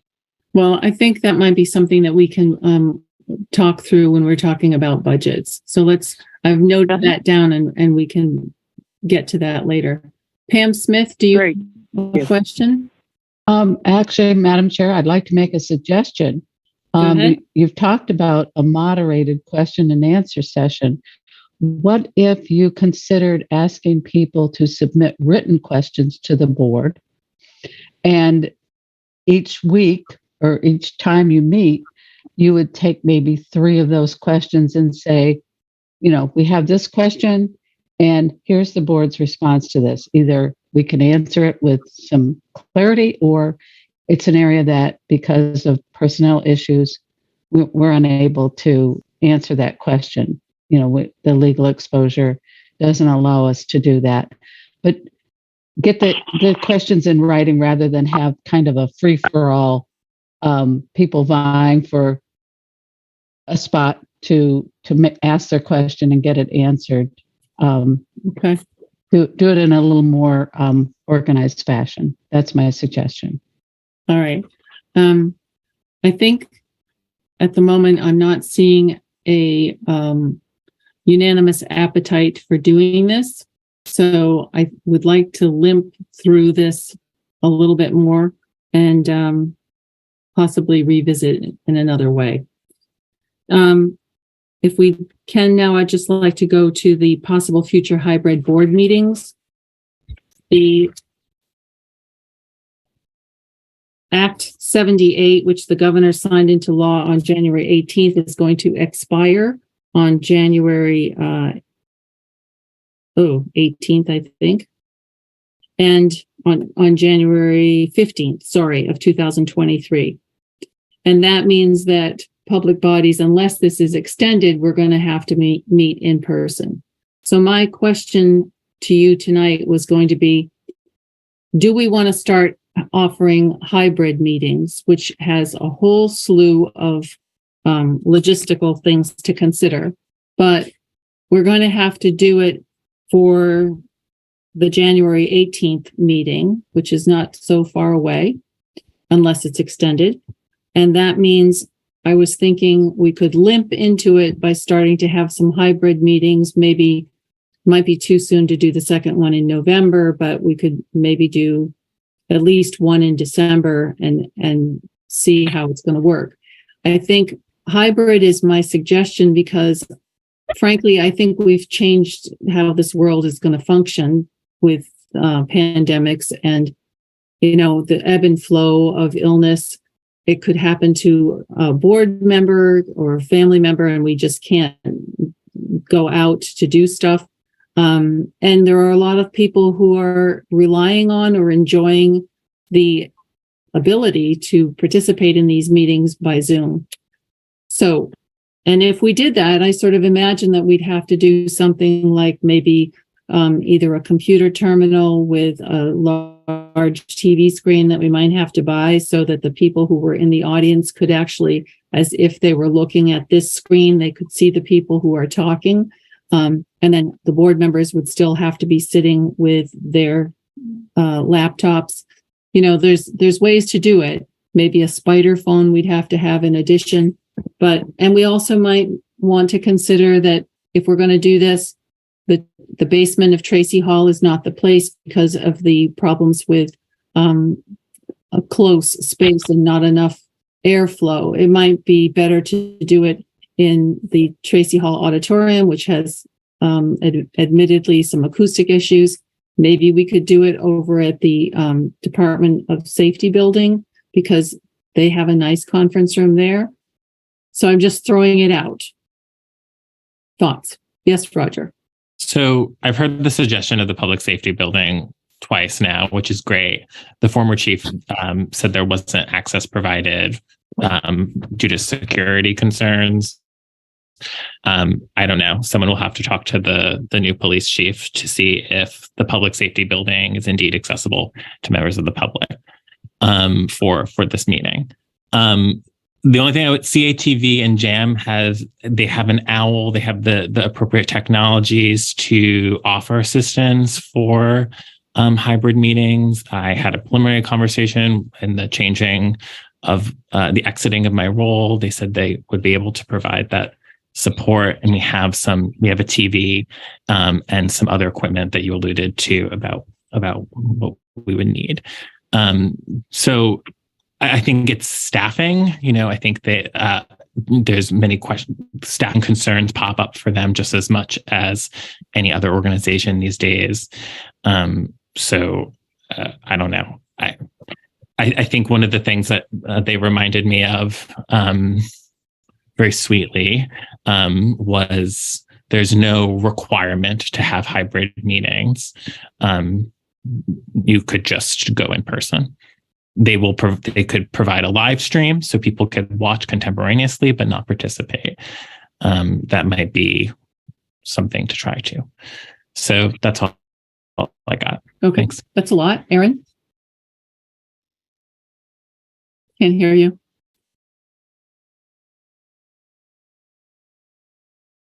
I think our after me, maybe our CATV person wants to speak. I like the idea on the surface of a hybrid meeting. I think there's an accessibility function there that is hard to get away from. I remember watching the former board try to deal with traveling members phoning in and to have the right technology and the right moderation. I would be intrigued to try that. But it absolutely can't rely on us or existing town staff to run it, because we absolutely have to have a professional, the right equipment and someone to run it. And so maybe a budget item. It may just simply be that we have to pay someone to do it. And I don't know how that would pan out. But I know there's a town somewhere around here that I can't remember which one, tried to go back to physical meetings only, and the town rebelled and they had to do some sort of hybrid. So I remember reading that. So I suspect our town's going to want us to try the hybrid thing. Yeah, I think we should look into it. I will volunteer to talk to the CATV people. He's here if you want to ask him. Okay. There you are. I can't hear you. Gnarly. Yeah, you're not muted, but you're a little quiet.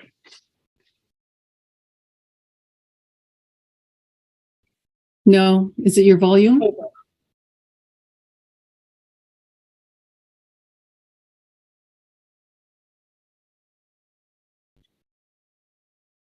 No. That's release.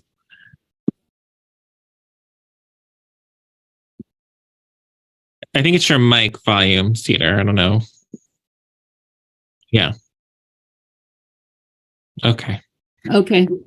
Lily, I think you had a comment? Or Treman family? Treman, 236 Main Street. The school board has been in person for, well, ever since I was put on it last November, but they use CATV to provide an online option as well. So the hybrid meeting has worked very well with board members in person, and then a Zoom option for other people who don't want to attend but would like to take part or comment. That's it. Thank you very much. So now, CATV, are you there?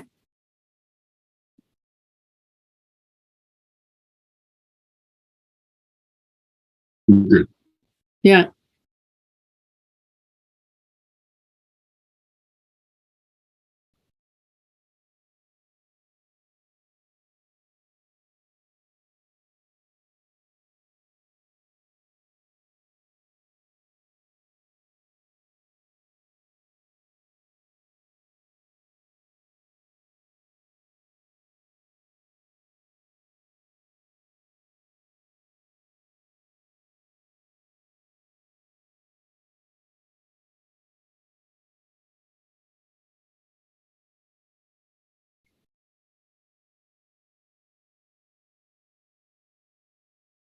Oh dear.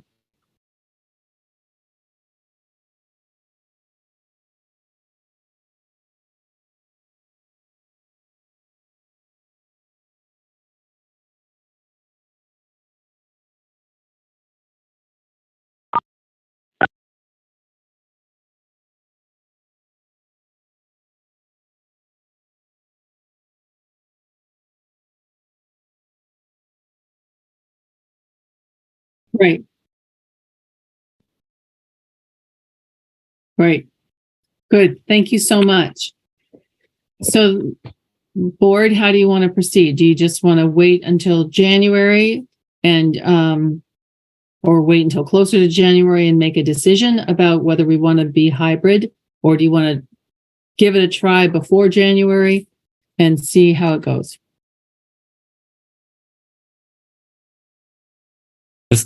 Mary? Well, to me, I find it very convenient personally to attend by Zoom. You know, it cuts down on travel, cuts down on time. I think it would mean a lot to some people in town to actually see us. And it is a different experience to be in a meeting where you are with the actual people. So I'm kind of torn between those two. Okay. Anybody else? It just feels so moot. Like we had an earlier conversation about whether or not our boilers will like make it to heat the space for operations. And now we're wondering if we can be in there. So I feel like it's like sure, I think we could contact CATV and give them a date in which we are willing to try it in December, right? And we'll do it. Mary will have to drive me home. I have one car and a baby. Okay. So, but we can try it. But I think like ultimately, you know, it's such a small question in the field of other questions we have, right? Well, it's planning too. Go ahead, Aaron. Yeah, I mean, we have to do something unless it gets extended in January. So we have to make a decision about what we're doing in January and whether or not it's going to have hybrid. So I think if CATV can, I don't mind starting. I don't know what the advantage is necessarily of starting ahead. And since we're trying to do budget, I'm not sure there's any advantage to trying to do it in December with Christmas and everything else. It seems to me just fine. Make our experiment be when we restart in January. I think the safety building might be the better spot just because it is in fact heated. And we'll just have to see. There are 2 doors you have to unlock to get into the police section from that conference room. So I don't think there's a big security issue. But anyway, we'll have to ask the PD. If anyone objects to this, let me know, but I'll just start asking questions of the about the public safety building and talk to CATV and sort of get this organized for the second meeting in January. Okay? Sounds good. Okay. Yeah. Good. Lily, did you have one more comment? Or is your hand still just up? No, sorry, my husband raised the hand and I did not have a comment. Okay. Thanks very much. Okay, we're almost there, guys. The town website. I just really wanted to know if there was any need or interest, because tonight Alka's discussion about putting things up there is timely. I think we need to do some updates, and we might even want to put on the working timeline, something like that, to put up so that people can see what the board is planning to talk about. But that takes time, and I know that Miranda is pretty stretched and will be for the duration here. So do we want to do something like, there's a plethora of talented students over at the college that you can hire and they can do work on your website. So I'm just wondering if there's an appetite for looking for somebody to come in and do some Zap work. Roger says no. Aaron, what do you say? The website could use some improvement and updates, but as small potatoes in the face of everything else that we're doing. I think let's talk with our new town manager in 2024 when we finally hire one, and we'll do it then. 2024. I think you. If we're lucky. Put it in the budget. Put it in the budget. It's anywhere from $4,000 to $20,000, depending on the scope of the redesign. Well, not if you hire a student to come in and do it, but with a WordPress template, yeah, it'll be fine. Rob? I would suggest that it should be done professionally, expecting consistent, standardized work from a college student. It may be really nice and flashy, but it's unlikely they would have the experience to have it compliant with all our needs. It's also the content migration, right? And figuring out what is valuable for archival purposes that are stored often just solely on the WordPress content management system that they have, right? So there is sort of webmaster style policies that, we would want to have advice from to do it. I don't think it should be a huge deal and a reason to delay a smart design, but it just needs to be budgeted and then RFQ'd. Well, I wasn't thinking about anything like that. I was just thinking about, these are some talented people who know how to take a wrench and fix something, add something to the website. And that's all we would be looking for, things that Miranda would have to find time to do. But if there's no appetite for this, we'll put it in the budget and move on. Is that what I'm hearing? Mm-hmm. Okay. The personnel policy planning, I was hoping that to get this ball rolling, perhaps you would all be willing to let me forward the ancient personnel policy document that we have, send it to our attorneys and have them just do a first blush to see what is out of compliance in terms of state and federal law, if anything, and just get that, sort of a little bit annotated and sent back to us so that we can figure out when we're going to start and how we're going to start putting that into a better shape, which might actually be incorporated with whatever we decide to do in terms of hiring perhaps a personnel FTE person who is here, like an HR person, or however we decide to do it. We have things to decide, but the first step, I think, would be getting this looked at by council, and then we have sort of like somewhere to start. Aaron, did you have a question or a comment? I'm just trying to remember. It seems to me when we talked about this, I don't know, in August or something like that, at one of my first meetings, the process that council suggested was that the town manager would be the person who would work through the changes to the personnel policy that they would vet, of course, on some level. But I don't think they were offering to to write us a new personnel policy. I don't think that wasn't what they were saying in August, as I recall. No, I remember the opposite, that they said that they would start doing it. No, my memory was exactly as Aaron's, because we had wanted to make that one of our possible public actions, right? And, it's the prerogative of a town manager to do that work. Well, the problem with that, though, is the town manager is also an employee that is subject to those. And so I think that's where we want to make sure that we've got outside counsel looking at that, or counsel. Well, you would want to have it vetted, but still the town manager would do the bulk of the crafting or redrafting, I would think.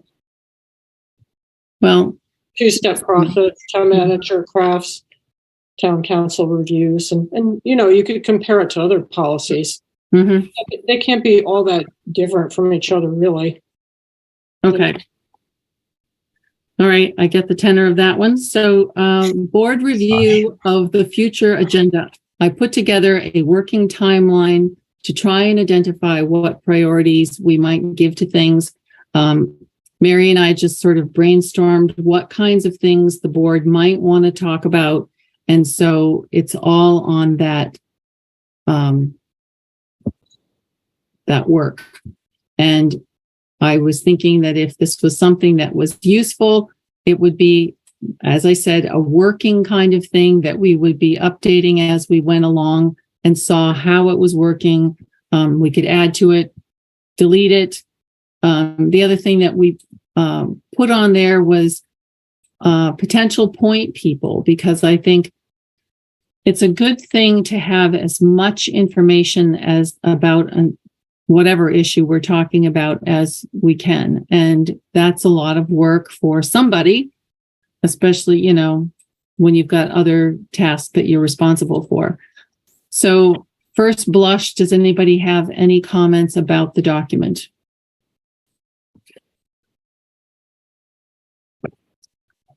I mean, I think it's a great tool, and I thank you for doing it. It feels reminiscent of a Trello board once long aspired for. Much simpler, though, this is. Yes. So I just, but I would say a document that has anything from a dog policy to a town charter, is instructive of some problems. And I would say the problems is that the town of Norwich has no method of prioritization. And so maybe this tool can be that method of prioritization, but the gulf between a town charter and a dog policy is vast and huge, right? And so what I would say is some of these can be accomplished through a budget process. I think a meaningful budget schedule could be helpful for some of that, but otherwise I just don't think I can take up this as a document, right? Like the Guile Mountain, there was money put in for the necessary possible work for the study, and so we should continue to prioritize that in our budgeting. Same with some of these other things like the website, but other than the HR consultant and the elected officials and town staff collaboration, put that, anything relating to AP and town operations, town report, and then just budgeting, that's it. That's what we're doing until March. Right. Well, here's my goal, though. I think one thing that's frustrating for me as a board member, and I think for the people who attend board meetings in town, is sort of you're almost surprised every week about what's going to be on the agenda. And I think whether it's a lowly dog policy or it's, the new town manager that we have to have, for me, it's helpful to be thinking, I'm not going to forget that. Remember the parking lot that you guys used to have before my time. And I think things got lost in the parking lot. And so I was trying to sort of put together something that would maybe take us to a simple level of oh, this is on that docket and maybe we could reach it this week. There's some bandwidth because something else isn't ready. And basically use it as a tool so that every time we put together an agenda, it's not a surprise. And when we get a new town manager and stuff happens so that the town manager says, oh, you know what, this week the board really has to make a decision about X. Hopefully it's not like out of the blue, right?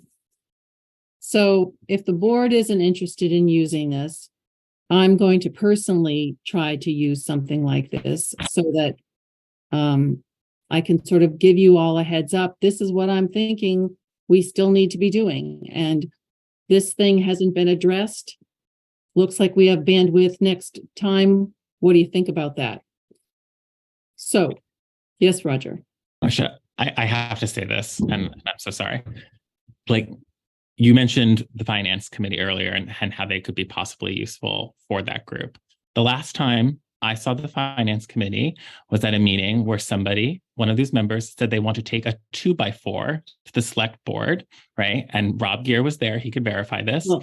And then members of that group laughed. They resigned in Exodus. And now the majority of them meet at the Norwich Inn and to collaborate on ways to help the town. Roger. So Marsha, to your point, how this helps, I think that we have, in order to create a transparent and collaborative tool, and that where the agendas are self-effacing, the community needs to find a way to collaborate meaningfully with their elected officials so that the things that they do don't destroy any document that we set out to ratify together. So the majority of the actions and the things that we have been meeting on since April are responding to legal advice over an emergent problem, public records requests advice, like ongoing litigation, like matters that are a result of having an unhealthy community. So I'm not saying that, like, I think everyone has to have a voice in fixing that, but we have to start to be honest about what our problems are. Right. And so we have a very bad community culture. I don't know what that vibe is about. I think we need to find some ways to fix it. And I don't think like a transparent document about our work is going to do it, because that document overwhelmingly becomes interrupted. And week to week, it changes based on whatever real or imaginary crisis this group faces. So well, I would suggest, right, Roger, that this isn't helpful for anything, and it isn't the way we have proceeded hasn't helped assuage anybody's feelings. Mm-hmm. There are people on both sides of this, and I think we need to go forward, not revisit all of this. I'm trying very hard to push us into a future positive state. And I think that transparency, so that people understand what's happening, is going to stop a lot of the questioning and the Freedom of Information Act requests, etc. I may be wrong, but this would be a new approach. And so I think we should at least try it. But if nobody else wants to look at this document, that's fine. I'll step back. It's not a new approach. I tried it with a different tool. I know, and I was all for that. And I'm all for this too. But I'm just telling you that this will also have the inevitable same outcome if we don't sort of change a wider cultural problem. But I'll step back. And thank you so much. You're welcome. Aaron. I absolutely appreciate the effort. I think we need something like this. We definitely need some way to keep track of what we are trying to do and to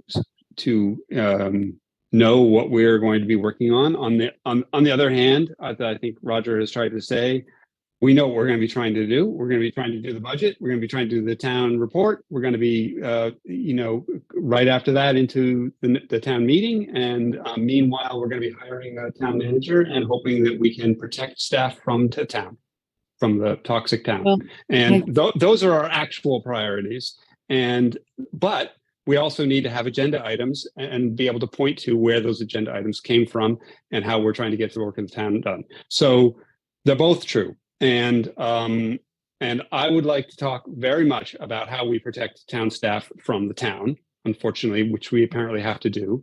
And Louise witnessed it tonight. Poor Chris comes to talk about his work and immediately gets barraged with pointed and difficult questions. How's that a good work environment? So let's. I think that's our job to take the pointed and difficult questions, and it's not town staff's job, and that's what we have to figure out how to do. Aaron. But anyway, that it's irrelevant to your document. I think the document is useful, and I want to continue to see it. So thank you for it, and I think we should continue to use it as a tool. But it's not really addressing some of these bigger questions, which is fine because how could it? So anyway, that's my say. I understand what you're saying. There's a lot of things that we can't answer. And I think that one of the things that we've got to get used to in this town is allowing each other to express their concerns, but in a constructive way. And so I have some ideas about that, and we're all going to be on the same page, I'm sure, because we all want the same thing, the best for our town. Mary, did you have a comment? And then I'll go to Leslie Wells. Yeah, I mean, it was a useful exercise, I think, Marcia, for you and I to go through that. And it was useful when we went through the Trello as well, just to kind of take a deep dive into all the different, categories that we have to deal with. But we only have a limited time. I think that when we can become, if we can become more fully staffed, that will really help. That when we don't have enough people to do the jobs, or there's lots of new people, and then there's, they don't always feel welcomed, or else there's another opportunity. When there's that turnover, I think that's just also inherently difficult, and it's just making our job harder and making the public perhaps feel more edgy, because if it's all functioning smoothly, there's not much to poke at, And part of it is just the inherent situation. And when the Blue Sparrow, shuts down because they don't have enough staff, nobody pokes. You know what I mean? It's sort of like some businesses have gone under, right? And some have flourished, some reinvent into other things. But municipalities aren't quite like that. That people expect it to run smoothly. And we have challenges. We'll do the best we can. I hope to bring out what does function nicely. I think, it's so easy to go negative. Mm-hmm. And it sounds a little Pollyanna-ish to go positive, but if it's actually something positive, I do think we should celebrate it, and say, look, this is the Norwich we want to have. We want to have a Chris Kaufman he's got a solid crew. I think that's cause for celebration. That's what we want. We want more of that. Mm-hmm. I think our veteran employees, people who've been around for a long time might want to think about mentoring. They might want to think about transitioning. These are all good ideas, and I think we'll get there. Yeah, I think we will too. And it's also 10:13 at night. So I know. Rob, it. Yep. I appreciate your indulgence as I went through all of these things. We will have more targeted business meetings to follow. Rob. I was going to say, as an exercise, this is can be very useful. As the person setting agendas, this might be more useful for you to remember what you need to put into the agendas going forward, and at what point we can try to address the individual topics. But current events are always troublesome. So. True. And part of my reasoning for starting this was that I wanted everybody to be on the same page. You all should be participating in this agenda setting. We need to sort of be clear about where we're going. So on that, Leslie Wells, what would you like to offer? Hi. Two comments. One, the document is kind of commonsensical and useful, and I think Manu mentioned it, earlier. If it's not useful for the board, it's useful for the public, I think, just to show that there's a list and these are the topics. Obviously, they're not all going to get addressed, in a meeting. But it's a useful document. And just to try to speak to something that I think is like a red thread, an underlying, theme right now is there is a rupture in trust. And the fact that Stand Up Norwich exists kind of proves that. So it seems to me, although it's not, town business on one level, it's kind of fundamental town business of how to create a community of care again. And I think, the chair is trying to do that, in various ways. And I think we got a taste of it with Chris and his sharing about, as Mary just mentioned, about how it's a tight team and everyone gets along. Hopefully the police department will, strive to build a team similarly, but I think the chair is trying to set a new tone. And then it's related, but second point is that something I think the chair is also trying to do, but it's part of rebuilding trust if there's a rupture, which is addressing anxiety. And I think the Q&A in a way was a short form of trying to do that. And the form doesn't matter, but what matters is addressing the anxiety. And it's not so much, I think that's the function or what I see value in Q&A, and maybe it's a separate session, or meeting, gathering in person, but it's relieving anxiety. And there's been a lot of anxiety, and that's something that the select board can do, and to be reassuring. And even comments like, we're in this together, we're a town. The chair's been saying that, things like that. We're a family, we're in this together, we can do this together. Let's try to get through it. Even little things like that matter. But there's a lot of anxiety in town, and there has been for many months, and for good reason. And I think addressing that will help repair trust as well. And I appreciate all the efforts, in this behalf. Thank you very much, Leslie. We'll keep working. Unless there's anything else, is there a motion to adjourn? So moved. Is there a second? Second. Seconded by Rob. All in favor? Unanimous. We're adjourned at 10:17. Thank you very much, everyone. It was nice to see you. Good night. Good night. Night. Thank you. Good night. Recording stopped.